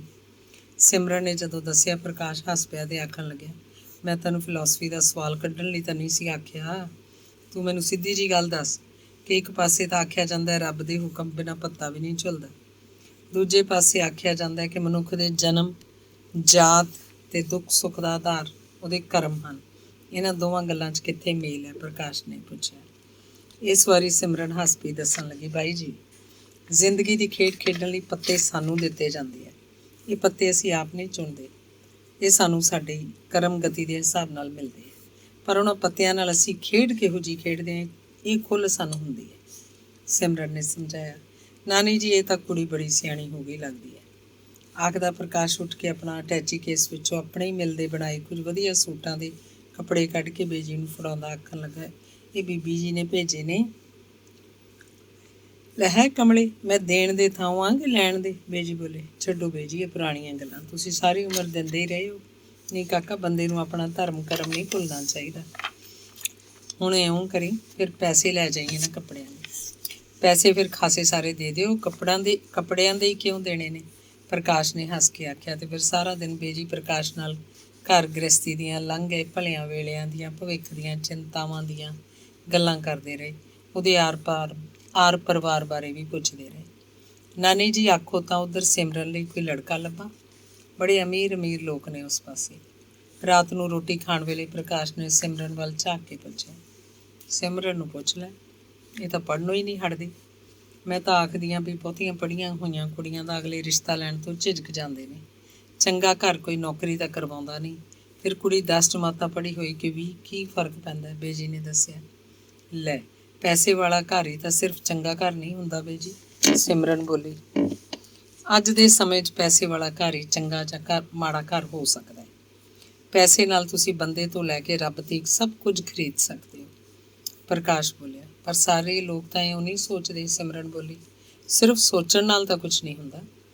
ਪੈਸਾ ਜਿਉਣ ਲਈ ਹੁੰਦਾ ਹੈ, ਨਾ ਕਿ ਪੈਸੇ ਲਈ ਜਿਉਇਆ ਜਾਵੇ। ਸਿਮਰਨ ਨੇ ਮੁੜ ਆਖਿਆ, ਕਿਵੇਂ ਜਿਉਣਾ ਹੈ, ਕਾਹਦੇ ਲਈ ਜਿਉਣਾ ਹੈ, ਇਹ ਵੀ ਪੈਸਾ ਹੀ ਸਿਖਾਉਂਦਾ ਹੈ। ਪਿਕਾਸੋ ਦੀ ਪੇਂਟਿੰਗਸ ਤੇ ਬੜੇ ਗੁਲਾਮ ਅਲੀ ਖਾਂ ਦਾ ਗਾਇਨ ਕੀ ਕਿਸੇ ਮਜ਼ਦੂਰ ਲਈ ਕੋਈ ਮਾਇਨੇ ਰੱਖਦੇ ਨੇ? ਮੈਂ ਤਾਂ ਆਪ ਸਿਮਰਨ ਨੂੰ ਕਈ ਵਾਰ ਆਖਿਆ ਵੀ ਅੱਗੇ ਲੋਕ ਰਿਸ਼ਤਾ ਨਾਤਾ ਕਰਨ ਵੇਲੇ ਕਈ ਪੀੜ੍ਹੀਆਂ ਤੱਕ ਦਾ ਅੱਗਾ ਪਿੱਛਾ ਦੇਖਦੇ ਸੀ। ਬੇਜੀ ਬੋਲੀ, ਚੱਲ ਤੂੰ ਦੱਸ, ਅਗਰ ਕਿਸੇ ਕੋਲ ਪੈਸਾ ਹੈ ਤਾਂ ਮਾੜਾ ਕਿਵੇਂ? ਪ੍ਰਕਾਸ਼ ਨੇ ਸਿਮਰਨ ਨੂੰ ਸਿੱਧਾ ਸਵਾਲ ਕੀਤਾ। ਪੈਸਾ ਹੋਣਾ ਮਾੜੀ ਗੱਲ ਨਹੀਂ, ਪਰ ਮਾੜੇ ਹੋਏ ਬਿਨਾਂ ਕਿਸੇ ਕੋਲ ਪੈਸਾ ਜਮ੍ਹਾਂ ਹੋ ਹੀ ਨਹੀਂ ਸਕਦਾ। ਹੁਣ ਨਾਨੀ ਜੀ ਕੋਲ ਬਥੇਰੇ ਪੈਸੇ ਨੇ, ਕੀ ਇਹ ਮਾੜੇ ਨੇ? ਪ੍ਰਕਾਸ਼ ਨੇ ਮਜ਼ਾਕ ਵਾਂਗ ਪੁੱਛਿਆ। ਚੱਲ ਕਾਕਾ, ਇਹ ਤਾਂ ਨਿਆਣੀ ਹੈ, ਕੋਈ ਚੰਗਾ ਲੜਕਾ ਮਿਲਿਆ ਉੱਧਰ ਆਪਾਂ ਦੇਖ ਲਵਾਂਗੇ। ਸਿਮਰਨ ਦੀ ਤਾਂ ਬੇਜੀ ਨੇ ਆਖਿਆ, ਤੁਸੀਂ ਉੱਥੇ ਚੱਲ ਕੇ ਰਹੋ, ਲੜਕਾ ਵੀ ਕੋਈ ਨਾ ਕੋਈ ਮਿਲ ਹੀ ਜਾਊਗਾ, ਤੇ ਨਾਲੇ ਬੀਬੀ ਬੜਾ ਫਿਕਰ ਕਰਦੀ ਰਹਿੰਦੀ ਹੈ। ਕੋਈ ਨਹੀਂ, ਜੇ ਹਾਲਾਤ ਬਹੁਤੇ ਵਿਗੜਦੇ ਦਿਸੇ ਆ ਜਾਵਾਂਗੇ। ਉਂਝ ਘਰੋਂ ਭੱਜ ਕੇ ਕੋਈ ਕਿੱਥੇ ਜਾ ਕੇ ਲੁਕ ਸਕਦਾ ਹੈ। ਹੋਰ ਫਿਰ ਤੂੰ ਦੱਸ ਰਹੇਂਗਾ ਨਾ ਕੁਝ ਦਿਨ? ਬੇਜੀ ਨੇ ਪ੍ਰਕਾਸ਼ ਨੂੰ ਪੁੱਛਿਆ। ਕੱਲ੍ਹ ਚੰਡੀਗੜ੍ਹ ਤੋਂ ਦਿੱਲੀ ਦਾ ਜਹਾਜ਼ ਫੜ ਲਵਾਂਗਾ। ਪ੍ਰਕਾਸ਼ ਨੇ ਜਦੋਂ ਆਖਿਆ, ਬੇਜੀ ਉਦਾਸ ਜਿਹੇ ਹੋ ਗਏ। ਫਿਰ ਕਦੋਂ ਆਏਂਗਾ? ਆਉਂਦੀ ਵਾਰੀ ਆਪਣੀ ਬੀਬੀ ਨੂੰ ਵੀ ਲੈ ਕੇ ਆਈ। ਠੀਕ ਹੈ, ਪਰ ਬੀਬੀ ਤਾਂ ਆਖਦੀ ਸੀ ਸਿਮਰਨ ਦੇ ਵਿਆਹ ਉੱਪਰ ਹੀ ਚੱਲਾਂਗੇ। ਪਤਾ ਨਹੀਂ ਕਿਉਂ ਸਾਰੇ ਲੋਕਾਂ ਨੂੰ ਮੇਰੇ ਵਿਆਹ ਦਾ ਹੀ ਫਿਕਰ ਪਿਆ ਰਹਿੰਦਾ ਹੈ। ਸਿਮਰਨ ਨੇ ਜ਼ਰਾ ਕੁ ਹੱਸ ਕੇ ਆਖਿਆ। ਕੁੜੀਆਂ ਲਈ ਸਭ ਤੋਂ ਇੰਪੋਰਟੈਂਟ ਗੱਲ ਹੀ ਵਿਆਹ ਹੁੰਦੀ ਹੈ। ਪ੍ਰਕਾਸ਼ ਨੇ ਵੀ ਅੱਗੋਂ ਹੱਸ ਕੇ ਆਖਿਆ। ਹੁੰਦੀ ਹੈ ਕਿ ਬਣਾ ਦਿੱਤੀ ਜਾਂਦੀ ਹੈ? ਸਿਮਰਨ ਨੇ ਗੰਭੀਰ ਹੋ ਕੇ ਪੁੱਛਿਆ। ਬੀਬੀ ਆਖਦੀ ਸੀ ਜੋ ਵਿਆਹ ਤੋਂ ਭੱਜਦਾ ਹੈ ਉਹਨੂੰ ਲੜਾਈ ਵਿੱਚੋਂ ਭੱਜੇ ਹੋਏ ਦੇ ਬਰਾਬਰ ਸਮਝਿਆ ਜਾਂਦਾ ਹੈ। ਪ੍ਰਕਾਸ਼ ਨੇ ਜਦੋਂ ਆਖਿਆ, ਸਿਮਰਨ ਨੂੰ ਅੱਗੋਂ ਕੋਈ ਗੱਲ ਨਾ ਔੜੀ। ਫਿਰ ਤੁਸੀਂ ਵਿਆਹ ਕਿਉਂ ਨਹੀਂ ਕੀਤਾ ਅਜੇ ਤੱਕ? ਮੈਂ ਤੇ ਵਿਆਹ ਲਈ ਮੰਨਦਾ, ਪ੍ਰਕਾਸ਼ ਬੋਲਿਆ। ਫਿਰ? ਸਿਮਰਨ ਨੇ ਪੁੱਛਿਆ। ਫਿਰ ਕੀ ਕੁੜੀ ਵਾਲੇ ਨਹੀਂ ਨਾ ਮੰਨਦੇ? ਪ੍ਰਕਾਸ਼ ਨੇ ਮਜ਼ਾਕ ਵਾਂਗ ਦੱਸਿਆ। ਇਹ ਗੱਲ ਬੇਜੀ ਨੇ ਮਗਰੋਂ ਦੱਸੀ ਕਿ ਜਿਸ ਕੁੜੀ ਨਾਲ ਪ੍ਰਕਾਸ਼ ਵਿਆਹ ਕਰਨਾ ਚਾਹੁੰਦਾ ਸੀ ਉਹ ਕਿਸੇ ਹੋਰ ਨਾਲ ਵਿਆਹ ਕਰਕੇ ਅਮਰੀਕਾ ਚਲੀ ਗਈ ਸੀ। ਪ੍ਰਕਾਸ਼ ਜਾਣ ਲਈ ਤਿਆਰ ਹੋ ਗਿਆ। ਅੱਛਾ ਨਾਨੀ ਜੀ, ਉੱਥੋਂ ਦੇ ਅਹਿਮਦਾਬਾਦ ਦੇ ਫ਼ੋਨ ਨੰਬਰ ਰੱਖ ਲਓ। ਜਰਾ ਮਾਸਾ ਵੀ ਗੜਬੜ ਲੱਗੀ ਫਲੈਸ਼ ਕਾਲ ਕਰ ਲੈਣਾ, ਮੈਂ ਆ ਕੇ ਲੈ ਜਾਵਾਂਗਾ। ਆਪਣਾ ਕਾਰਡ ਬੇਜੀ ਨੂੰ ਦਿੰਦਿਆਂ ਪ੍ਰਕਾਸ਼ ਨੇ ਆਖਿਆ। ਇੱਕ ਸਾੜੀ ਪ੍ਰਕਾਸ਼ ਦੀ ਬੀਬੀ ਲਈ ਤੇ 500 ਰੁਪਇਆ ਪ੍ਰਕਾਸ਼ ਨੂੰ ਫੜਾਉਂਦਿਆਂ ਬੇਜੀ ਨੇ ਪੁੱਛਿਆ। ਫਿਰ ਕਦੋਂ ਆਏਗਾ? ਸਾੜੀ ਮੈਂ ਲੈ ਜਾਂਦਾ, ਰੁਪਏ ਰਹਿਣ ਦਿਓ। ਮੈਂ ਕੋਈ ਬੱਚਾ ਥੋੜ੍ਹਾ ਹੀ ਹਾਂ ਪੈਸਿਆਂ ਨੂੰ, ਪ੍ਰਕਾਸ਼ ਆਖਣ ਲੱਗਾ। ਦੋ ਤਮਾਨ ਨੂੰ ਖਾਲੀ ਕਿਵੇਂ ਤੋਰਦੇ ਆ? ਜਾਂਦਾ ਹੀ ਟੈਲੀਫੋਨ ਕਰ ਦੇਈਂ ਵੀ ਪਹੁੰਚ ਗਿਆ, ਸੁੱਖ ਸਾਂਦ ਨਾਲ ਬੇਜੀ ਨੇ ਤਾਕੀਦ ਕੀਤੀ। ਜੇ ਅਜੇ ਨਹੀਂ ਚੱਲਣਾ ਤਾਂ ਛੁੱਟੀਆਂ 'ਚ ਜ਼ਰੂਰ ਆਇਓ, ਪ੍ਰਕਾਸ਼ ਨੇ ਸਿਮਰਨ ਨੂੰ ਆਖਿਆ। ਠੀਕ ਹੈ, ਆਖ ਕੇ ਸਿਮਰਨ ਨੇ ਸਹਿਮਤੀ ਪ੍ਰਗਟ ਕੀਤੀ। ਉੱਥੋਂ ਹੀ ਸੈਂਟਰਲ ਲਾਇਬ੍ਰੇਰੀ ਇੰਡੀਆ ਦੀ ਸਭ ਤੋਂ ਚੰਗੀ ਲਾਇਬ੍ਰੇਰੀ ਗਿਣੀ ਜਾਂਦੀ ਹੈ, ਦੱਸ ਕੇ ਪ੍ਰਕਾਸ਼ ਨੇ ਜਿਵੇਂ ਸਿਮਰਨ ਨੂੰ ਕਿਤਾਬਾਂ ਦਾ ਲਾਲਚ ਦਿੱਤਾ। ਉੱਥੋਂ ਦੇ ਪੰਡਿਤ ਗਿਰਜਾ ਸ਼ੰਕਰ ਜੀ ਦੀ ਵੀ ਬੜੀ ਚਰਚਾ ਸੀ ਅਖਬਾਰਾਂ ਵਿੱਚ ਕਿ ਉਹਨਾਂ ਦੀਆਂ ਭਵਿੱਖਬਾਣੀਆਂ ਬੜੀਆਂ ਠੀਕ ਹੁੰਦੀਆਂ ਨੇ। ਸਿਮਰਨ ਨੇ ਪੁੱਛਿਆ। ਹਾਂ, ਤੂੰ ਆਏਂਗੀ ਤਾਂ ਤੇਰੇ ਭਵਿੱਖ ਬਾਰੇ ਵੀ ਪੁੱਛ ਦਿਆਂਗੇ, ਪ੍ਰਕਾਸ਼ ਨੇ ਹੱਸ ਕੇ ਆਖਿਆ। ਮੇਰੇ ਭਵਿੱਖ ਦਾ ਮੈਨੂੰ ਪਤਾ ਹੈ, ਸਿਮਰਨ ਬੋਲੀ। ਕਿਵੇਂ ਪਤਾ ਹੈ? ਪ੍ਰਕਾਸ਼ ਨੇ ਪੁੱਛਿਆ। ਮੇਰਾ ਭਵਿੱਖ ਉਹੀ ਹੋਏਗਾ ਜੋ ਮੈਂ ਚਾਹਾਂਗੀ, ਸਿਮਰਨ ਨੇ ਵਿਸ਼ਵਾਸ ਨਾਲ ਆਖਿਆ। ਬੀਬੀ ਆਖਦੀ ਸੀ ਕਲਯੁਗ ਦੇ ਇਸ ਸਮੇਂ 'ਚ ਤਾਂ ਦੇਵਤਿਆਂ ਦੇ ਚਾਹੁਣ ਨਾਲ ਵੀ ਕੁਝ ਨਹੀਂ ਹੁੰਦਾ। ਅਸੀਂ ਬੰਦੇ ਵਿਚਾਰੇ ਕਿਹਦੇ ਪਾਣੀ ਹਾਰਾ, ਦੇਖਦੀ ਨਹੀਂ ਦੁਨੀਆ ਉੱਪਰ ਕਿੰਨਾ ਕੁਝ ਗਲਤ ਵਾਪਰ ਰਿਹਾ, ਪ੍ਰਕਾਸ਼ ਨੇ ਦੱਸਿਆ। ਬਹੁਤ ਕੁਝ ਚੰਗਾ ਵੀ ਵਾਪਰ ਰਿਹਾ ਹੋਏਗਾ ਜਿਹਦਾ ਅਸੀਂ ਨੋਟਿਸ ਨਹੀਂ ਲੈ ਰਹੇ। ਚੰਗਾ ਸਿਰਫ ਕਿਤਾਬਾਂ 'ਚ, ਨਾਵਲ ਕਹਾਣੀਆਂ 'ਚ ਹੀ ਵਾਪਰ ਰਿਹਾ। ਸਿਮਰਨ ਭੈਣ, ਤੁਸੀਂ ਮੇਰੇ ਨਾਲੋਂ ਵੀ ਵੱਧ ਕਾਇਰ ਹੋ ਬਾਈ ਜੀ। ਜਦੋਂ ਸਿਮਰਨ ਨੇ ਆਖਿਆ ਦੋਵੇਂ ਹੱਸ ਪਏ। ਉਸ ਦਿਨ ਪ੍ਰਕਾਸ਼ ਦੇ ਚਲੇ ਜਾਣ ਮਗਰੋਂ ਸਿਮਰਨ ਨੇ ਬੇਜੀ ਨੂੰ ਆਖਿਆ, ਪ੍ਰਕਾਸ਼ ਤਾਂ ਸੱਚੀ ਮੈਨੂੰ ਆਪਣਾ ਭਾਈ ਜਿਹਾ ਲੱਗਦਾ ਹੈ। ਲੈ, ਲੱਗਦਾ ਕੀ ਹੈ ਹੀ ਉਹ ਤੇਰਾ ਭਾਈ। ਆ ਬੋਬੋ ਤੇਰੇ ਨਾਨਾ ਜੀ ਦੀ ਭੈਣ ਦਾ ਪੋਤਰਾ ਤੇਰਾ ਭਾਈ ਤਾਂ ਲੱਗਿਆ। ਅੰਗ 10ਵਾਂ। ਅੱਜ ਜਦੋਂ ਸਿਮਰਨ ਯੂਨੀਵਰਸਿਟੀ ਗੇਟ ਉੱਪਰ ਪਹੁੰਚੀ, ਗੇਟ ਬੰਦ ਸੀ। ਪਤਾ ਲੱਗਿਆ ਸਟ੍ਰਾਈਕ ਹੈ। ਲਾਊਡ ਸਪੀਕਰ ਉੱਪਰ ਬਾਰ-ਬਾਰ ਇੱਕੋ ਸ਼ਲੋਕ ਪੜ੍ਹਿਆ ਜਾ ਰਿਹਾ ਸੀ। ਪੈ ਕਾਹੂ ਕੋ ਦੇਤ ਨੈ ਪੈ ਮਾਨਤਾਨ, ਕਹ ਨਾਨਕ ਸੁਨ ਰੇ ਮਨਾ, ਗਿਆਨੀ ਤਾਹੇ ਬਖਾਨ। ਸਟ੍ਰਾਈਕ ਕਿਉਂ? ਉਹਨੇ ਆਪਣੇ ਦਫ਼ਤਰ ਦੇ ਚਪੜਾਸੀ ਰਾਮਦੇਵ ਨੂੰ ਪੁੱਛਿਆ। ਐਤਵਾਰ ਨੂੰ ਹੋਸਟਲ ਵਿੱਚੋਂ ਜਿਨ੍ਹਾਂ 2 ਲੜਕਿਆਂ ਨੂੰ ਪੁਲਿਸ ਫੜ ਕੇ ਲੈ ਗਈ ਸੀ, ਉਹਨਾਂ ਵਿੱਚੋਂ ਹਰਦੀਪ ਮਰ ਗਿਆ, ਰਾਮਦੇਵ ਨੇ ਦੱਸਿਆ। ਹਰਦੀਪ ਉਹੀ ਨਹੀਂ ਸੀ ਜਿਹੜਾ ਹਾਕੀ ਦਾ ਪਲੇਅਰ ਵੀ ਸੀ? ਪਰ ਮਰ ਕਿਵੇਂ ਗਿਆ? ਹਾਂਜੀ, ਉਹੀ ਸੀ ਹਾਕੀ ਦਾ ਪਲੇਅਰ। ਆਖਦੇ ਨੇ ਪੁਲਿਸ ਨੇ ਬਹੁਤ ਮਾਰਿਆ। ਉਹਦਾ ਕੋਈ ਪੁਰਾਣਾ ਕਲਾਸ ਫੈਲੋ ਉਸ ਕੋਲ ਰਾਤ ਕੱਟ ਗਿਆ ਸੀ ਅਤੇ ਉਹ ਅੱਤਵਾਦੀਆਂ ਨਾਲ ਲੜਿਆ ਹੋਇਆ ਸੀ। ਉਸੇ ਮੁੰਡੇ ਬਾਰੇ ਇਹ ਤੋਂ ਪੁੱਛਦੇ ਸੀ, ਪਰ ਦੱਸਦਾ ਤਾਂ ਜੇ ਇਹਨੂੰ ਕੁਝ ਪਤਾ ਹੁੰਦਾ। ਦੇਖੋ ਜੀ, ਕੋਈ ਵੀ ਤੁਹਾਡਾ ਵਾਕਫ ਰਾਤ ਨੂੰ ਆ ਜਾਏ, ਤੁਸੀਂ ਘਰੋਂ ਤਾਂ ਕੱਢ ਨਹੀਂ ਸਕਦੇ, ਰਾਮਦੇਵ ਦੱਸ ਰਿਹਾ ਸੀ। ਪਰ ਸਿਮਰਨ ਸੁਣ ਨਹੀਂ ਰਹੀ ਸੀ। ਉਹਦੀਆਂ ਅੱਖਾਂ ਸਾਹਮਣੇ ਤਾਂ ਹਰਦੀਪ ਹਾਕੀ ਖੇਡ ਰਿਹਾ ਸੀ, ਹਰਦੀਪ ਟਰੋਫੀ ਫੜ ਰਿਹਾ ਸੀ, ਹਰਦੀਪ ਨੂੰ ਮਾਰਿਆ ਜਾ ਰਿਹਾ ਸੀ। ਹਰਦੀਪ ਮਰਿਆ ਪਿਆ ਘੁੰਮ ਜਾਣ ਕਰਕੇ ਜਿਵੇਂ ਉਹ ਬੌਂਦਲ ਜੀ ਗਈ। ਉਹਦੇ ਪੀਲੇ ਹੋਏ ਮੂੰਹ ਵੱਲ ਦੇਖ ਕੇ ਆਪ ਹੀ ਰਾਮਦੇਵ ਪਾਣੀ ਦਾ ਗਲਾਸ ਲਾਇਆ। ਪਾਣੀ ਪੀ ਕੇ ਉਹ ਬਿਨਾਂ ਹੀ ਮਤਲਬ ਕੌਫੀ ਹਾਊਸ ਵੱਲੋਂ ਤੁਰ ਪਈ। ਬਲਦੇਵ ਉਹਨੂੰ ਰਾਹ 'ਚ ਮਿਲਿਆ ਅਤੇ ਉਹਦੇ ਮੂੰਹ ਵੱਲ ਦੇਖ ਕੇ ਆਖਣ ਲੱਗਿਆ, ਤੂੰ ਕੌਫੀ ਹਾਊਸ ਪਹੁੰਚ ਕੇ ਜ਼ਰਾ ਪੱਖੇ ਹੇਠਾਂ ਬੈਠ, ਮੈਂ ਮੈਡਮ ਸੌਂਦੀ ਹੋਰਾਂ ਨੂੰ ਬੁਲਾ ਕੇ ਲਿਆਉਣਾ। ਲਾਇਬ੍ਰੇਰੀ 'ਚ ਹੋਣਗੇ, ਪੀਰੀਅਡ ਤਾਂ ਅੱਜ ਕੋਈ ਲੱਗਿਆ ਨਹੀਂ, ਆਖਦਾ ਬਲਦੇਵ ਲਾਇਬ੍ਰੇਰੀ ਵੱਲ ਨੂੰ ਤੁਰ ਗਿਆ। ਸਿਮਰਨ ਕੌਫੀ ਹਾਊਸ 'ਚ ਖੂੰਜੇ ਜਾ ਕੇ ਬੈਠ ਗਈ। ਬਹਿਰਾ ਪਾਣੀ ਦਾ ਗਲਾਸ ਰੱਖ ਗਿਆ। ਉਹ ਪੀ ਕੇ ਸਿਮਰਨ ਨੇ ਹੋਰ ਇੱਕ ਗਲਾਸ ਪਾਣੀ ਦਾ ਮੰਗਵਾਇਆ। ਕੁਝ ਚਿਰ ਮਗਰੋਂ ਧਰਮ ਉੱਧਰ ਆਇਆ। ਇਕੱਲੇ ਬੈਠੇ ਹੋ? ਉਹਨੇ ਸਿਮਰਨ ਨੂੰ ਪੁੱਛਿਆ। ਤੁਸੀਂ ਬੈਠੋ, ਬਲਦੇਵ ਮੈਡਮ ਨੂੰ ਬੁਲਾਉਣ ਗਿਆ ਹੋਇਆ, ਸਿਮਰਨ ਨੇ ਦੂਸਰੀ ਕੁਰਸੀ ਵੱਲ ਇਸ਼ਾਰਾ ਕਰਕੇ ਆਖਿਆ। ਕੁਝ ਚਿਰ ਮਗਰੋਂ ਮੈਡਮ ਸੌਂਦੀ ਅਤੇ ਬਲਦੇਵ ਵੀ ਆ ਗਏ। ਕੀ ਗੱਲ ਸਿਮਰਨ, ਤਬੀਅਤ ਤਾਂ ਠੀਕ ਹੈ? ਮੈਡਮ ਨੇ ਸਿਮਰਨ ਦੇ ਬੇਚੈਨ ਜਿਹੇ ਚਿਹਰੇ ਵੱਲ ਤੱਕ ਕੇ ਪੁੱਛਿਆ। ਆਪਣੇ ਆਪ ਨੂੰ ਦੇਵਤਿਆਂ ਦੀ ਔਲਾਦ ਮੰਨਣ ਵਾਲੇ ਅਸੀਂ ਵਰਮਸ ਵਿੱਚ ਬਦਲ ਗਏ ਹਾਂ, ਬਿਨਾਂ ਸਿਰ ਪੈਰ ਤੋਂ ਵਰਮਸ, ਸਿਮਰਨ ਤੱਪ ਕੇ ਬੋਲੀ। ਇਉਂ ਆਖ ਕੇ ਵਰਮਸ ਦੀ ਕਿਉਂ ਬੇਇੱਜ਼ਤੀ ਕਰ ਰਹੀ ਹੈ? ਕੋਈ ਵੀ ਵਰਮ ਬਿਨਾਂ ਸਿਰ ਪੈਰ ਨਹੀਂ ਹੁੰਦਾ। ਬਲਦੇਵ ਨੇ ਮਾਹੌਲ ਦੀ ਸੰਜੀਦਗੀ ਤੋਂ ਜਿਵੇਂ ਘਬਰਾ ਕੇ ਹੱਸ ਕੇ ਆਖਿਆ। ਬਾਹਰ ਦਰਖਤ ਹੇਠਾਂ ਨਾ ਚੱਲੀਏ? ਸਿਮਰਨ ਨੇ ਇੱਕ ਬੇਚੈਨੀ ਜਿਹੀ ਮਹਿਸੂਸ ਕਰਦਿਆਂ ਪੁੱਛਿਆ। ਯੂਨੀਵਰਸਿਟੀ ਦੇ ਰੁੱਖਾਂ ਉੱਪਰ ਤਾਂ ਹਮੇਸ਼ਾ ਕੀੜੇ ਚੜ੍ਹੇ ਰਹਿੰਦੇ ਨੇ, ਇਸੇ ਲਈ ਤਾਂ ਇਹਨਾਂ ਰੁੱਖਾਂ ਉੱਪਰ ਕੋਈ ਪੰਛੀ ਆਲ੍ਹਣਾ ਨਹੀਂ ਪਾ ਸਕਦਾ। ਮੈਡਮ ਸੌਂਦੀ ਨੇ ਸਿਮਰਨ ਨੂੰ ਜਿਵੇਂ ਯਾਦ ਕਰਾਇਆ। ਉਹ ਸਾਰੇ ਪੰਛੀ ਕਿੱਥੇ ਆਲ੍ਹਣਾ ਪਾਉਂਦੇ ਹੋਣਗੇ, ਕਿੱਥੇ ਰਾਤਾਂ ਕੱਟਦੇ ਹੋਣਗੇ? ਸਿਮਰਨ ਨੂੰ ਖਿਆਲ ਆਇਆ, ਕੋਈ ਵਾਈਸ ਚਾਂਸਲਰ ਨੂੰ ਜਾ ਕੇ ਆਖਦਾ ਕਿਉਂ ਨਹੀਂ ਕਿ ਇੱਥੇ ਉਹ ਰੁੱਖ ਲਗਵਾਏ ਜਾਣ ਜਿਨ੍ਹਾਂ ਉੱਪਰ ਪੰਛੀ ਆਲ੍ਹਣੇ ਪਾ ਸਕਣ। ਸਿਮਰਨ ਨੇ ਪਤਾ ਨਹੀਂ ਇਹ ਗੱਲ ਕਿਹਨੂੰ ਆਖੀ। ਇੱਥੇ ਕਿਸੇ ਵੀ ਵੀਸੀ ਨੂੰ ਯੂਨੀਵਰਸਿਟੀ ਦੇ ਰੁੱਖਾਂ ਤੇ ਪੰਛੀਆਂ ਬਾਰੇ ਸੋਚਣ ਦੀ ਵਿਹਲ ਹੀ ਕੀਤੀ ਹੈ। ਹਰ ਵੀਸੀ ਕੁਝ ਵੱਡੇ ਲੋਕਾਂ ਦੀਆਂ ਸਿਫਾਰਸ਼ਾਂ ਭੁਗਤਾਉਂਦਾ ਹੈ ਤੇ ਬਾਕੀਆਂ ਉੱਪਰ ਫਾਲਤੂ ਮੋਰਲ ਭਾਸ਼ਣ ਝਾੜਦਾ ਰਹਿੰਦਾ ਹੈ। ਮੈਡਮ ਸੌਂਦੀ ਬੋਲੀ। ਫਿਰ ਕੀ ਕੀਤਾ ਜਾਏ? ਸਿਮਰਨ ਨੇ ਜਿਵੇਂ ਅਜੇ ਵੀ ਪੰਛੀਆਂ ਬਾਰੇ ਸੋਚਦਿਆਂ ਪੁੱਛਿਆ। ਕੁਝ ਨਹੀਂ ਕੀਤਾ ਜਾ ਸਕਦਾ, ਮੈਡਮ ਬੋਲੀ। ਰੱਬ ਨੂੰ ਆਖੀਏ ਦੁਨੀਆ ਢਾਹ ਕੇ ਬਣਾ ਦੇਵੇ। ਬਲਦੇਵ ਨੇ ਹੱਸ ਕੇ ਪੁੱਛਿਆ ਤੇ ਫਿਰ ਆਪ ਹੀ ਪਤਾ ਨਹੀਂ ਕੀ ਸੋਚ ਕੇ ਬੋਲਿਆ, ਕਿੰਨਾ ਚੰਗਾ ਹੁੰਦਾ ਜੇ ਆਪਾਂ ਚਾਰੇ ਜਣੇ ਇੱਕ ਫੈਮਿਲੀ ਹੁੰਦੇ। ਹੁਣ ਆਪਾਂ ਇੱਕ ਫੈਮਿਲੀ ਨਹੀਂ, ਮੈਡਮ ਸੌਂਦੀ ਨੇ ਪੁੱਛਿਆ। ਮੇਰਾ ਮਤਲਬ ਹੈ ਆਪਾਂ ਸੱਚੀ ਮੁੱਚੀ ਰਿਸ਼ਤੇਦਾਰ ਹੁੰਦੇ, ਬਲਦੇਵ ਬੋਲੇ। ਬਲਦੇਵ ਦਾ ਮਤਲਬ ਹੈ ਫਿਰ ਕੋਈ ਇਸ ਰਿਸ਼ਤੇ ਤੋਂ ਮੁੱਕਰ ਨਾ ਸਕਦਾ, ਮੈਡਮ ਨੇ ਦੱਸਿਆ। ਮੁੱਕਰਨ ਵਾਲਿਆਂ ਨੂੰ ਰੋਕਣਾ ਆਪਣੇ ਆਪ ਦੀ ਹੱਦ ਤੱਕ ਹੈ। ਕੌਫੀ ਦਾ ਕੱਪ ਫੜਦਿਆਂ ਧਰਮ ਬੋਲਿਆ। ਮੈਨੂੰ ਲੱਗਦਾ ਹੈ ਮੈਡਮ ਜੀ, ਮੇਰੇ ਬਗੈਰ ਤੁਸੀਂ ਸਾਰੇ ਹੀ ਬਹੁਤ ਸਮਝਦਾਰ ਹੋ, ਇਸ ਲਈ ਤੁਹਾਡੇ 'ਚੋਂ ਕੋਈ ਵੀ ਕਿਸੇ ਗੱਲ ਲਈ ਦੁਖੀ ਨਹੀਂ ਹੁੰਦਾ, ਬਲਦੇਵ ਨੇ ਆਖਿਆ। ਤੂੰ ਤੇ ਬਲਦੇਵ ਹਾਸ਼ਮ ਦੇ ਆਖਣ ਨੂੰ ਉਲਟਾ ਦਿੱਤਾ ਹੈ।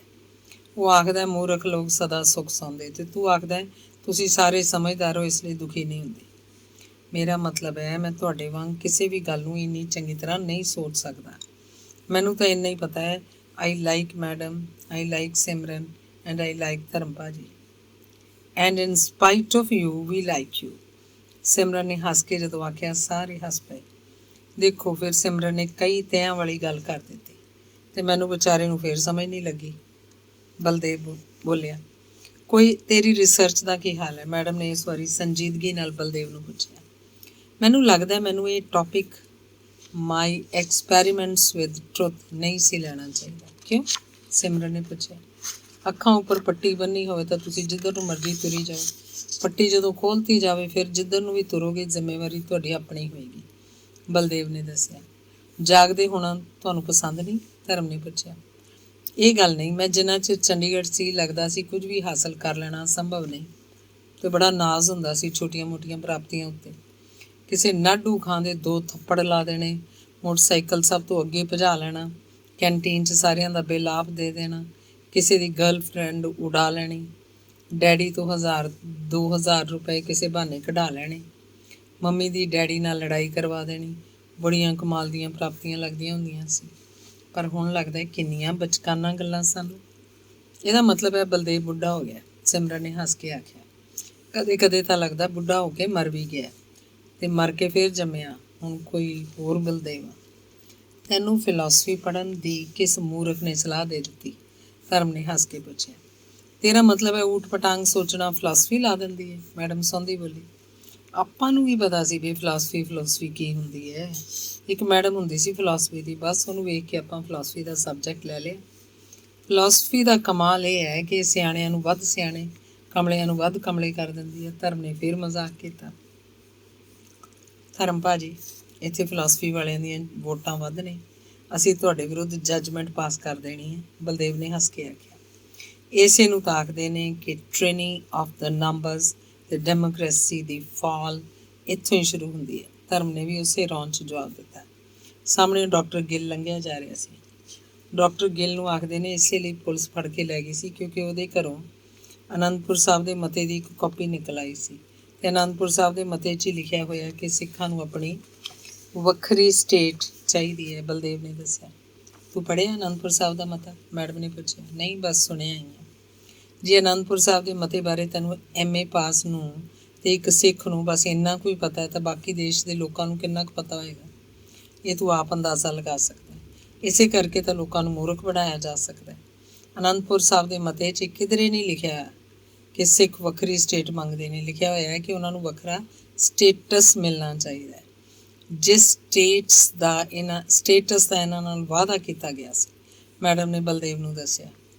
ਦੇਖੋ ਮੈਡਮ ਜੀ, ਹੋਰ ਤਾਂ ਆਪਾਂ ਨੂੰ ਪਤਾ ਨਹੀਂ, ਨਾ ਮੈਂ ਕਦੇ ਪਾਠ ਕੀਤਾ ਹੈ, ਨਾ ਮੈਂ ਗੁਰਦੁਆਰੇ ਜਾਂਦਾ, ਨਾ ਮੈਨੂੰ ਸਿੱਖਾਂ ਦੀਆਂ ਡਿਮਾਂਡਸ ਦਾ ਬਹੁਤਾ ਪਤਾ ਹੈ, ਨਾ ਮੈਂ ਕਦੇ ਕਿਸੇ ਐਜੀਟੇਸ਼ਨ 'ਚ ਭਾਗ ਲਿਆ, ਪਰ ਸ਼ਾਇਦ ਮੇਰੇ ਖੂਨ 'ਚ ਹੀ ਕੁਝ ਹੈ ਕਿ ਮੈਨੂੰ ਅਕਾਲ ਤਖਤ ਦਾ ਢਾਇਆ ਜਾਣਾ ਜਿਵੇਂ ਆਪਣੀ ਹੱਤਕ ਲੱਗਦੀ ਹੈ। ਪਤਾ ਨਹੀਂ ਕਿਉਂ ਮੈਨੂੰ ਪਹਿਲੀ ਵਾਰੀ ਅਹਿਸਾਸ ਹੋਇਆ ਕਿ ਮੈਂ ਸਿੱਖ ਹਾਂ। And I am proud to be a Sikh, Baldev ਨੇ ਜਿਵੇਂ ਭਾਵੁਕ ਹੋ ਕੇ ਆਖਿਆ। ਇਹ ਸਰਕਾਰ ਦੀ ਬੇਵਕੂਫੀ ਹੈ ਕਿ ਉਹਨੇ ਪੰਜਾਬ ਦੇ ਮਸਲੇ ਨੂੰ ਸਿੱਖਾਂ ਦਾ ਮਸਲਾ ਸਮਝ ਕੇ ਲਮਕਾਈ ਰੱਖਿਆ। ਮੈਡਮ ਸੌਂਦੀ ਬੋਲੀ। ਅੱਛਾ ਮੈਂ ਚੱਲਦਾ, ਆਖ ਧਰਮ ਉੱਠ ਖੜਾ ਹੋਇਆ।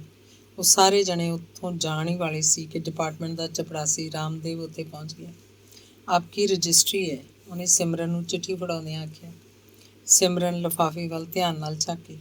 ਡਾਕਟਰ ਅਮਰ ਦੀ ਚਿੱਠੀ ਲੱਗਦੀ ਹੈ, ਮੈਡਮ ਸੌਂਦੀ ਨੇ ਦੂਰੋਂ ਹੀ ਅੰਦਾਜ਼ਾ ਲਾ ਕੇ ਦੱਸਿਆ। ਸਿਮਰਨ ਨੇ ਹਾਂ ਸਿਰ ਹਿਲਾਇਆ।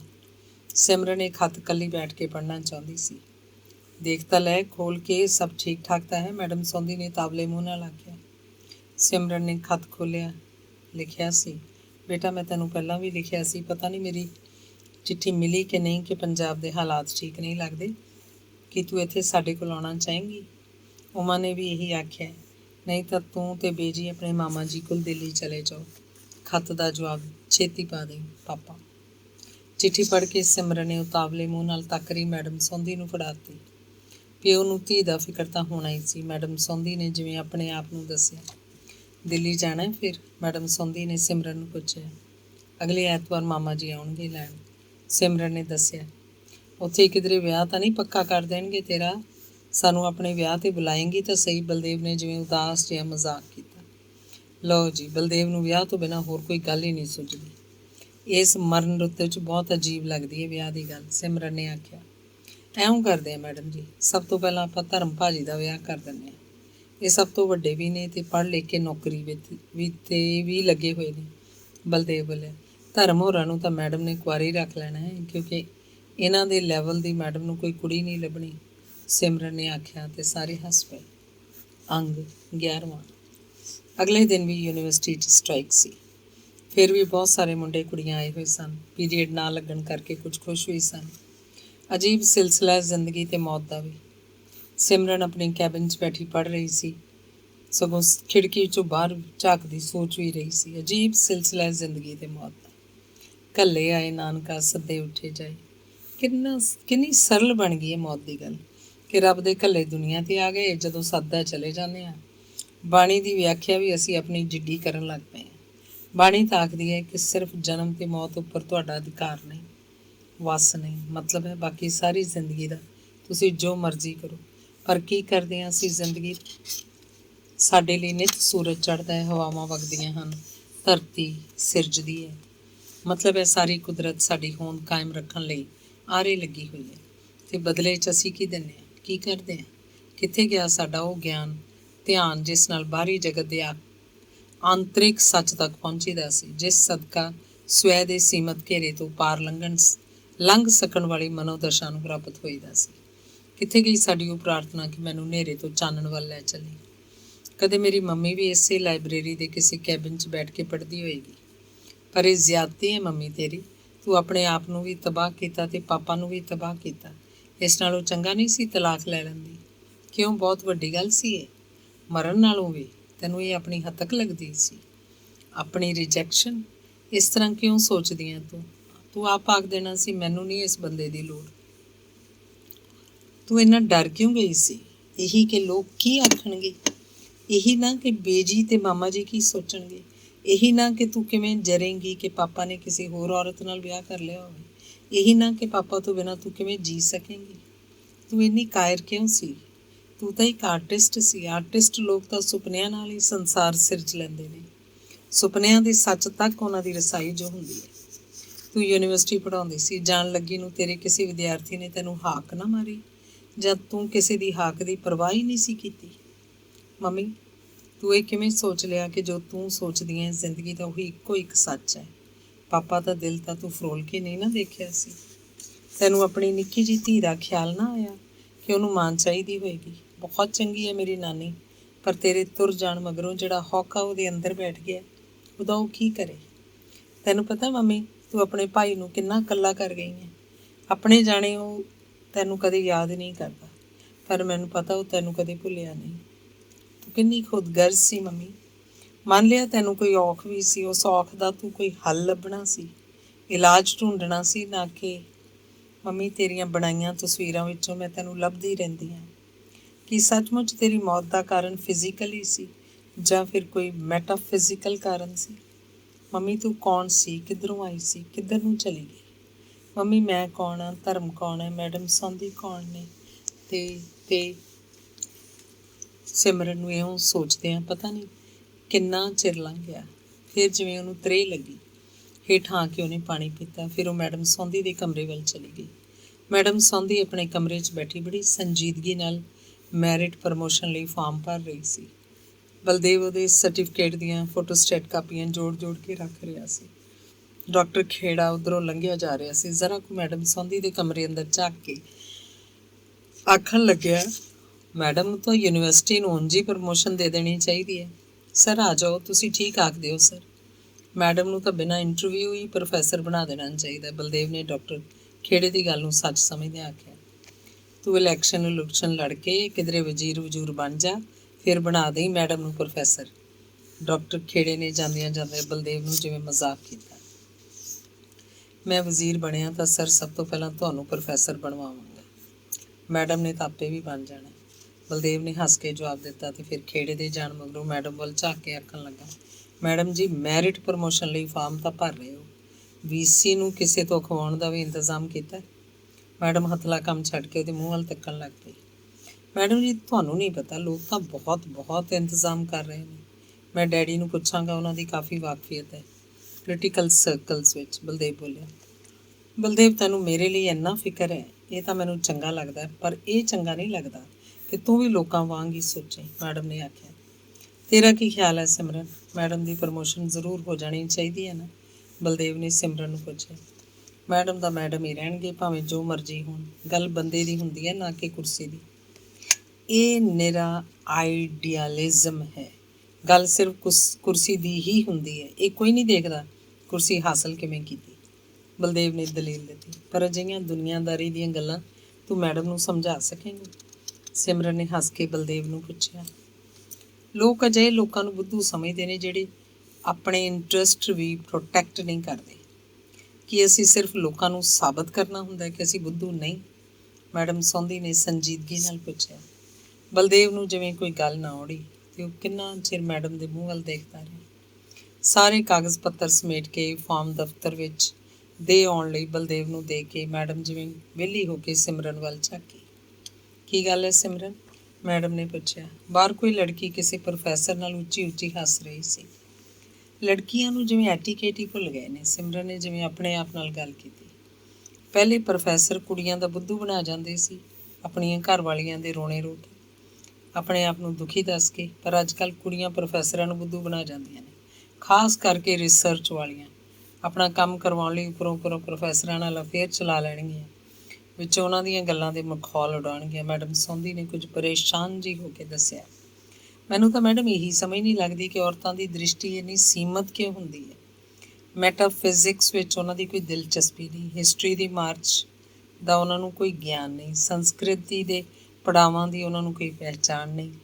ਇਹ ਸਭ ਗੱਲਾਂ ਸਾਡੀ ਕੌਨਸ਼ੀਅਸਨੈਸ ਦਾ ਆਧਾਰ ਕਿਉਂ ਨਹੀਂ ਬਣਦੀਆਂ?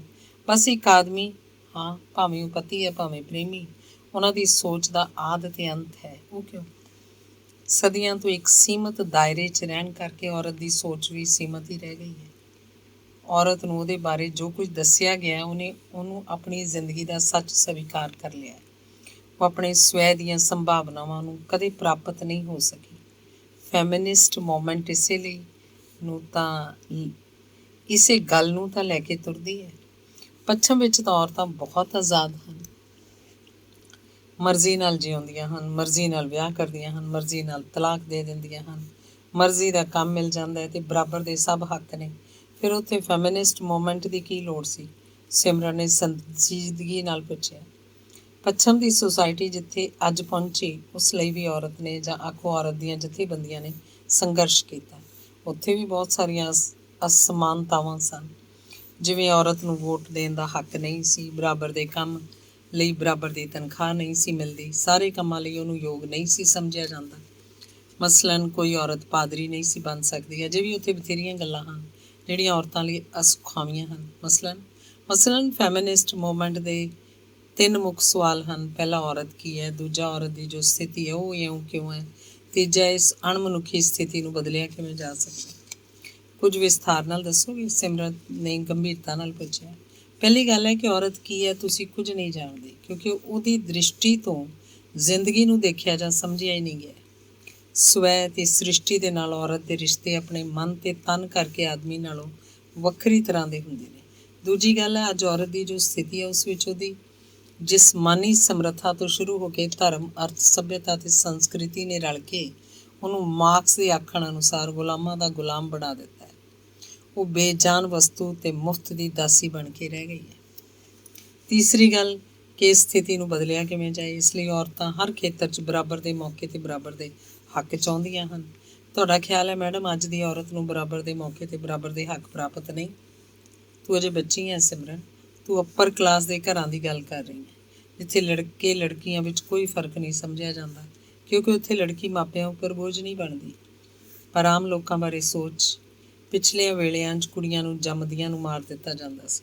ਜੰਮਦੀ ਬੱਚੀ ਦੇ ਮੂੰਹ ਨੂੰ ਗੁੜ ਦੀ ਡਲੀ ਲਾ ਕੇ ਹੱਥ 'ਚ ਪੂਣੀ ਫੜਾ ਕੇ ਆਖ ਦਿੱਤਾ ਜਾਂਦਾ ਸੀ, ਜਾ ਧੀਏ ਗੁੜ ਖਾਈ ਤੇ ਪੂਣੀ ਕੱਤੀ, ਆਪ ਨਾ ਹੀ ਵੀਰ ਨੂੰ ਕੱਤੀ, ਤੇ ਆਖ ਕੇ ਉਹਨੂੰ ਘੜੇ 'ਚ ਪਾ ਕੇ ਧਰਤੀ 'ਚ ਦੱਬ ਦਿੱਤਾ ਜਾਂਦਾ ਸੀ। ਤੇ ਅੱਜ ਟੈਸਟ ਕਰਵਾ ਕੇ ਜੋ ਪਤਾ ਲੱਗ ਜਾਏ ਲੜਕੀ ਹੋਣੀ ਹੈ ਤਾਂ ਅਬਾਰਸ਼ਨ ਕਰਵਾ ਦਿੱਤਾ ਜਾਂਦਾ ਹੈ। ਇਉਂ ਇੰਨੇ ਵਰਿਆਂ 'ਚ ਸਿਰਫ ਕੁੜੀਆਂ ਮਾਰਨ ਦਾ ਢੰਗ ਹੀ ਬਦਲਿਆ। ਸਿਮਰਨ ਹੈਰਾਨ ਹੋ ਕੇ ਮੈਡਮ ਸੌਂਦੀ ਵੱਲ ਝਾਕੀ। ਇਸ ਗੱਲ ਬਾਰੇ ਇਉਂ ਤਾਂ ਉਹਨੇ ਕਦੇ ਸੋਚਿਆ ਹੀ ਨਹੀਂ ਸੀ। ਫਿਰ ਤੂੰ ਦੇਖ, ਆਥਣ ਸਵੇਰ ਵੇਲੇ ਕੁ ਦੂਰ ਨੇੜੇ ਕੋਈ ਇਕੱਲੀ ਲੜਕੀ ਜਾਂ ਔਰਤ ਕਿਧਰੇ ਆ ਜਾ ਨਹੀਂ ਸਕਦੀ। ਜਿਵੇਂ ਆਲੇ ਦੁਆਲੇ ਇਨਸਾਨ ਨਹੀਂ ਭੇੜੀਏ ਵਸਦੇ ਹੋਣ। ਬਚਪਨ ਦਾ ਵਿਆਹ, ਪਰਦਾ, ਸਤੀ, ਪਤੀ ਦਾ ਕਈ ਵਿਆਹ ਕਰਵਾ ਸਕਣਾ, ਔਰਤ ਦੀ ਗਲਤੀ ਦਾ ਵੀ ਅਹੱਲਿਆ ਵਾਂਗ ਗੁਨਾਹ ਬਣ ਜਾਣਾ, ਤੇ ਆਦਮੀ ਦਾ ਇੰਦਰ ਵਾਂਗ ਗੁਨਾਹਗਾਰ ਹੋ ਕੇ ਵੀ ਨਹਾਤਾ ਘੋੜਾ ਹੋਣਾ, ਬੱਚਿਆਂ ਉੱਪਰ ਮਾਂ ਦੀ ਥਾਂ ਪਿਓ ਦੀ ਮਾਲਕੀ ਹੋਣੀ, ਔਰਤ ਦੇ ਆਪਣੇ ਕਿਸੇ ਨਾਂ ਥੇ ਦੀ ਥਾਂ ਉਹਦਾ ਸਿਰਫ ਮਿਸਿਸ ਸੋ ਐਂਡ ਸੋ ਹੀ ਹੋਣਾ, ਸਭ ਗੱਲਾਂ ਉਹਦੀ ਦੁਜੈਲੀ ਸੈਕਿੰਡ ਰੇਟ ਸਥਿਤੀ ਦੀਆਂ ਹੀ ਸੂਚਕ ਹਨ। ਹੋਰ? ਸਿਮਰਨ ਨੇ ਜਿਵੇਂ ਹੈਰਾਨ ਹੋ ਕੇ ਪੁੱਛਿਆ। ਹੋਰ, ਔਰਤ ਦੇ ਸਾਹਮਣੇ ਆਦਰਸ਼ਕ ਔਰਤ, ਆਦਰਸ਼ਕ ਪਤਨੀ, ਆਦਰਸ਼ਕ ਮਾਂ, ਆਦਰਸ਼ ਮਿੱਥ ਦੇਣੇ, ਜਿਨ੍ਹਾਂ ਉੱਪਰ ਪੂਰੀ ਨਾ ਉਤਰ ਕੇ ਔਰਤ ਦਾ ਖੁਦ ਨੂੰ ਕਸੂਰਵਾਰ ਮਿੱਥ ਕੇ ਮਾਨਸਿਕ ਜ਼ੁਲਮ ਦਾ ਸ਼ਿਕਾਰ ਹੋਈ ਰਹਿਣਾ। ਦੂਜੀ ਗੱਲ, ਔਰਤ ਆਪਣੇ ਭਵਿੱਖ, ਆਪਣੇ ਘਰ-ਬਾਰ, ਆਪਣੇ ਪਤੀ, ਇੱਥੋਂ ਤੱਕ ਕਿ ਬੱਚਿਆਂ ਬਾਰੇ ਵੀ ਕਦੇ ਯਕੀਨ ਨਾਲ ਕੁਝ ਨਹੀਂ ਜਾਣਦੀ ਤੇ ਹਮੇਸ਼ਾ ਇਸ ਭੈ ਅੰਦਰ ਜਿਉਂਦੀ ਹੈ ਕਿ ਪਤਾ ਨਹੀਂ ਕਦੋਂ ਕੀ ਹੋ ਜਾਵੇ। ਆਪਣੀ ਇਸ ਅਸੁਰੱਖਿਆ ਦੇ ਕਾਰਨ ਉਹ ਹਰ ਤਰ੍ਹਾਂ ਨਾਲ ਮਰਦ ਨੂੰ ਰਿਝਾਉਣ ਦੀ ਕੋਸ਼ਿਸ਼ ਕਰਦੀ ਹੈ। ਉਹਦੇ ਬਣਾਏ ਸਾਂਚਿਆਂ ਦੇ ਮੇਚ ਦੇ ਹੋਣ ਲਈ ਆਪਣੇ ਆਪ ਨੂੰ ਛਿੱਲਣ ਤਰਾਸ਼ਣ ਦੇ ਦੁਖਦਾਈ ਕਰਮ 'ਚ ਵੀ ਲੰਘਾਉਂਦੀ ਹੈ। ਤੇ ਇਸ ਦੌੜ 'ਚ ਦੂਜੀਆਂ ਔਰਤਾਂ ਨਾਲ ਮੁਕਾਬਲੇ 'ਚ ਕਈ ਵਾਰੀ ਦੂਜੀਆਂ ਔਰਤਾਂ ਦੇ ਘਰ-ਬਾਰ ਤਬਾਹ ਕਰਨ ਤੋਂ ਵੀ ਦਰੇਗ ਨਹੀਂ ਕਰਦੀ। ਜੇ ਅੱਜ ਦੀ ਔਰਤ ਦੀ ਇਹ ਸਥਿਤੀ ਹੈ ਮੈਡਮ ਜੀ, ਫਿਰ ਤਾਂ ਇਹ ਬਹੁਤ ਭਿਆਨਕ ਹੈ। ਪਰ ਇਹ ਸਭ ਹੋ ਕਿਸ ਤਰ੍ਹਾਂ ਗਿਆ? ਇਸ ਨਾਲੋਂ ਤਾਂ ਇਹ ਅਰੇਂਜਮੈਂਟ ਕਿ ਔਰਤ ਦੀ ਦੁਨੀਆ ਘਰ ਤੱਕ ਹੀ ਸੀਮਤ ਰਹੇ ਨਾ ਵਧੇਰੇ ਠੀਕ ਨਹੀਂ ਸੀ? ਸਿਮਰਨ ਨੇ ਪੁੱਛਿਆ। ਬੇਜੀ ਨੂੰ ਅਗਰ ਆਪਾਂ ਪੁੱਛੀਏ ਤਾਂ ਉਹ ਆਖਣਗੇ ਜ਼ਰੂਰ ਠੀਕ ਸੀ, ਕਿਉਂਕਿ ਉਦੋਂ ਹੱਕਾਂ ਤੇ ਫਰਜ਼ਾਂ ਦੇ ਘੇਰਿਆਂ ਦਾਇਰਿਆਂ ਦੀਆਂ ਪੱਕੀਆਂ ਹੱਦਬੰਦੀਆਂ ਤੇ ਕਿਲੇਬੰਦੀਆਂ ਸਨ। ਮਸਲਨ ਔਰਤ ਨੂੰ ਪਤਾ ਹੁੰਦਾ ਸੀ ਉਹਦਾ ਆਦਮੀ ਜਿੱਥੇ ਮਰਜ਼ੀ ਫਿਰ ਤੁਰ ਆਏ ਆਪਣੇ ਘਰ ਨੂੰ ਪਰਤੇਗਾ। ਉਹ ਆਦਮੀ ਦਾ ਕੋਠਿਆਂ ਉੱਪਰ ਜਾਣਾ ਵੀ ਅਣਗੌਲਿਆ ਕਰ ਦਿੰਦੀ ਸੀ, ਕਿਉਂਕਿ ਉਹਨੂੰ ਪਤਾ ਹੁੰਦਾ ਸੀ ਕੋਠੇ ਵਾਲੀ ਉਹਦੇ ਘਰ ਤੱਕ ਨਹੀਂ ਆ ਸਕਦੀ, ਨਾ ਹੀ ਉਹਦਾ ਆਦਮੀ ਹਮੇਸ਼ਾ ਲਈ ਕੋਠੇ ਵਾਲੀ ਕੋਲ ਰਹਿ ਸਕਦਾ ਹੈ। ਇਸੇ ਤਰ੍ਹਾਂ ਆਦਮੀ ਨੂੰ ਪਤਾ ਹੁੰਦਾ ਸੀ ਉਹ ਕਿਸੇ ਵੇਲੇ ਵੀ ਘਰ ਪਰਤੇ ਉਹਦੀ ਔਰਤ ਉਹਦਾ ਇੰਤਜ਼ਾਰ ਕਰ ਰਹੀ ਹੋਏਗੀ। ਫਿਰ ਇਹ ਅਰੇਂਜਮੈਂਟ ਕੰਡਮ ਕਿਵੇਂ ਹੋ ਗਿਆ? ਤੂੰ ਸਮਾਜ ਵਿਗਿਆਨ ਦੀ ਕੋਈ ਕਿਤਾਬ ਪੜ੍ਹ ਲਈ? ਬਥੇਰੀਆਂ ਖੋਜਾਂ ਹੋ ਚੁੱਕੀਆਂ ਨੇ ਇਸ ਪਾਸੇ, ਤੇ ਮੈਡਮ ਨੇ ਦੱਸਿਆ। ਮੈਡਮ ਦੀ ਗੱਲ ਵਿੱਚ ਹੀ ਰਹਿ ਗਈ ਜਦੋਂ ਧਰਮ ਨੇ ਆ ਕੇ ਪੁੱਛਿਆ ਕਿ ਅੱਜ ਕੌਫੀ ਹਾਊਸ ਨਹੀਂ ਪਹੁੰਚੇ। ਉਹ ਪਤਾ ਹੀ ਨਹੀਂ ਲੱਗਿਆ ਟਾਈਮ ਦਾ, ਮੈਡਮ ਨੇ ਘੜੀ ਦੇਖਦਿਆਂ ਆਖਿਆ। ਹੁਣ ਚੱਲੀਏ ਕੌਫੀ ਪੀਣ? ਮੈਡਮ ਨੇ ਸਿਮਰਨ ਤੋਂ ਪੁੱਛਿਆ। ਆ ਰਿਹਾ ਬਹਿਰਾ ਲੈ ਕੇ, ਮੈਂ ਇੱਥੇ ਦੇ ਜਾਣ ਲਈ ਆਖ ਆਇਆ, ਧਰਮ ਨੇ ਸਾਹਮਣੇ ਵਾਲੀ ਖਾਲੀ ਕੁਰਸੀ ਉੱਪਰ ਬੈਠਦਿਆਂ ਦੱਸਿਆ। ਅੱਜ ਤੇ ਸਿਮਰਨ ਫੈਮਿਨਿਜ਼ਮ ਬਾਰੇ ਡਿਸਕਸ ਕਰਨ ਲੱਗ ਪਈ ਸੀ। ਮੈਡਮ ਨੇ ਦੱਸਿਆ, ਫੈਮਿਨਿਸਟ ਔਰਤਾਂ ਕਈ ਥਾਂ ਗਲਤ ਨੇ। ਉਹ ਆਦਮੀ ਨੂੰ ਔਰਤ ਦੇ ਵਿਰੋਧੀ ਦੇ ਤੌਰ ਪੇਸ਼ ਕਰਦੀਆਂ ਨੇ। ਉਹ ਇਹ ਭੁੱਲ ਜਾਂਦੀਆਂ ਨੇ ਕਿ ਸਿਰਫ ਔਰਤ ਨੂੰ ਹੀ ਬੰਦੇ ਦੀ ਲੋੜ ਨਹੀਂ ਹੁੰਦੀ, ਬੰਦੇ ਨੂੰ ਵੀ ਔਰਤ ਦੀ ਲੋੜ ਹੁੰਦੀ ਹੈ। ਧਰਮ ਨੇ ਜਦੋਂ ਆਖਿਆ, ਸਿਮਰਨ ਸਵਾਰ ਕੇ ਉਸ ਵੱਲ ਝਾਕੀ। ਆਦਮੀ ਨੂੰ ਔਰਤ ਨਹੀਂ, ਇੱਕ ਮੁਫਤ ਦੀ ਨੌਕਰਾਣੀ ਦੀ ਲੋੜ ਹੁੰਦੀ ਹੈ, ਮੈਡਮ ਸੌਂਦੀ ਨੇ ਹੱਸ ਕੇ ਆਖਿਆ। ਜੇ ਆਪਾਂ ਇਸੇ ਗੱਲ ਨੂੰ ਉਲਟਾ ਕੇ ਆਖੀਏ ਕਿ ਔਰਤ ਨੂੰ ਆਦਮੀ ਦੀ ਨਹੀਂ ਇੱਕ ਮੁਫਤ ਦੇ ਨੌਕਰ ਦੀ ਲੋੜ ਹੁੰਦੀ ਹੈ, ਫਿਰ ਕਿਵੇਂ ਲੱਗੂ? ਧਰਮ ਬੋਲਿਆ। ਇਹਦਾ ਮਤਲਬ ਇਹ ਹੋਇਆ ਕਿ ਦੋਵਾਂ ਨੂੰ ਨੌਕਰਾਂ ਦੀ ਲੋੜ ਹੁੰਦੀ ਹੈ। ਸਿਮਰਨ ਨੇ ਹੱਸ ਕੇ ਆਖਿਆ, ਹਾਂ, ਬਸ ਇੱਥੇ ਹੀ ਤਾਂ ਲੋਕ ਖੁੰਝ ਜਾਂਦੇ ਨੇ। ਸਾਰੀ ਉਮਰ ਆਪਣੇ ਸਵੈ ਦੀ ਹੀ ਪਰਿਕਰਮਾ ਕਰਦੇ ਰਹਿੰਦੇ ਨੇ। ਜਦੋਂ ਦੂਸਰਾ ਵੀ ਤੁਹਾਡੇ ਸਵੈ ਦਾ ਹਿੱਸਾ ਬਣ ਜਾਂਦਾ ਫਿਰ ਕੋਈ ਸਮੱਸਿਆ ਨਹੀਂ ਰਹਿ ਜਾਂਦੀ। ਧਰਮ ਨੇ ਜਦੋਂ ਆਖਿਆ, ਮੈਡਮ ਸੌਂਦੀ ਹੱਸ ਪਈ ਤੇ ਆਖਣ ਲੱਗੀ, ਧਰਮ ਤੇ ਕਾਫੀ ਸਿਆਣਾ ਹੋ ਗਿਆ ਲੱਗਦਾ। ਕੌਣ ਸਿਆਣਾ ਹੋ ਗਿਆ ਲੱਗਦਾ? ਬਲਦੇਵ ਨੇ ਅੰਦਰ ਆਉਂਦਿਆਂ ਪੁੱਛਿਆ। ਤੇ ਫਿਰ ਆਖਣ ਲੱਗਿਆ, ਰੱਬ ਦਾ ਨਾਂ ਲੈ ਕੇ ਤੁਹਾਡਾ ਫਾਰਮ ਜਮ੍ਹਾਂ ਕਰਵਾ ਆਇਆ। ਲਓ ਫਿਰ ਕੌਫੀ ਪੀਓ ਸਾਰੇ। ਮੈਡਮ ਨੇ ਬਹਿਰੇ ਨੂੰ ਕੌਫੀ ਲਈ ਆਉਂਦੇ ਨੂੰ ਦੇਖ ਕੇ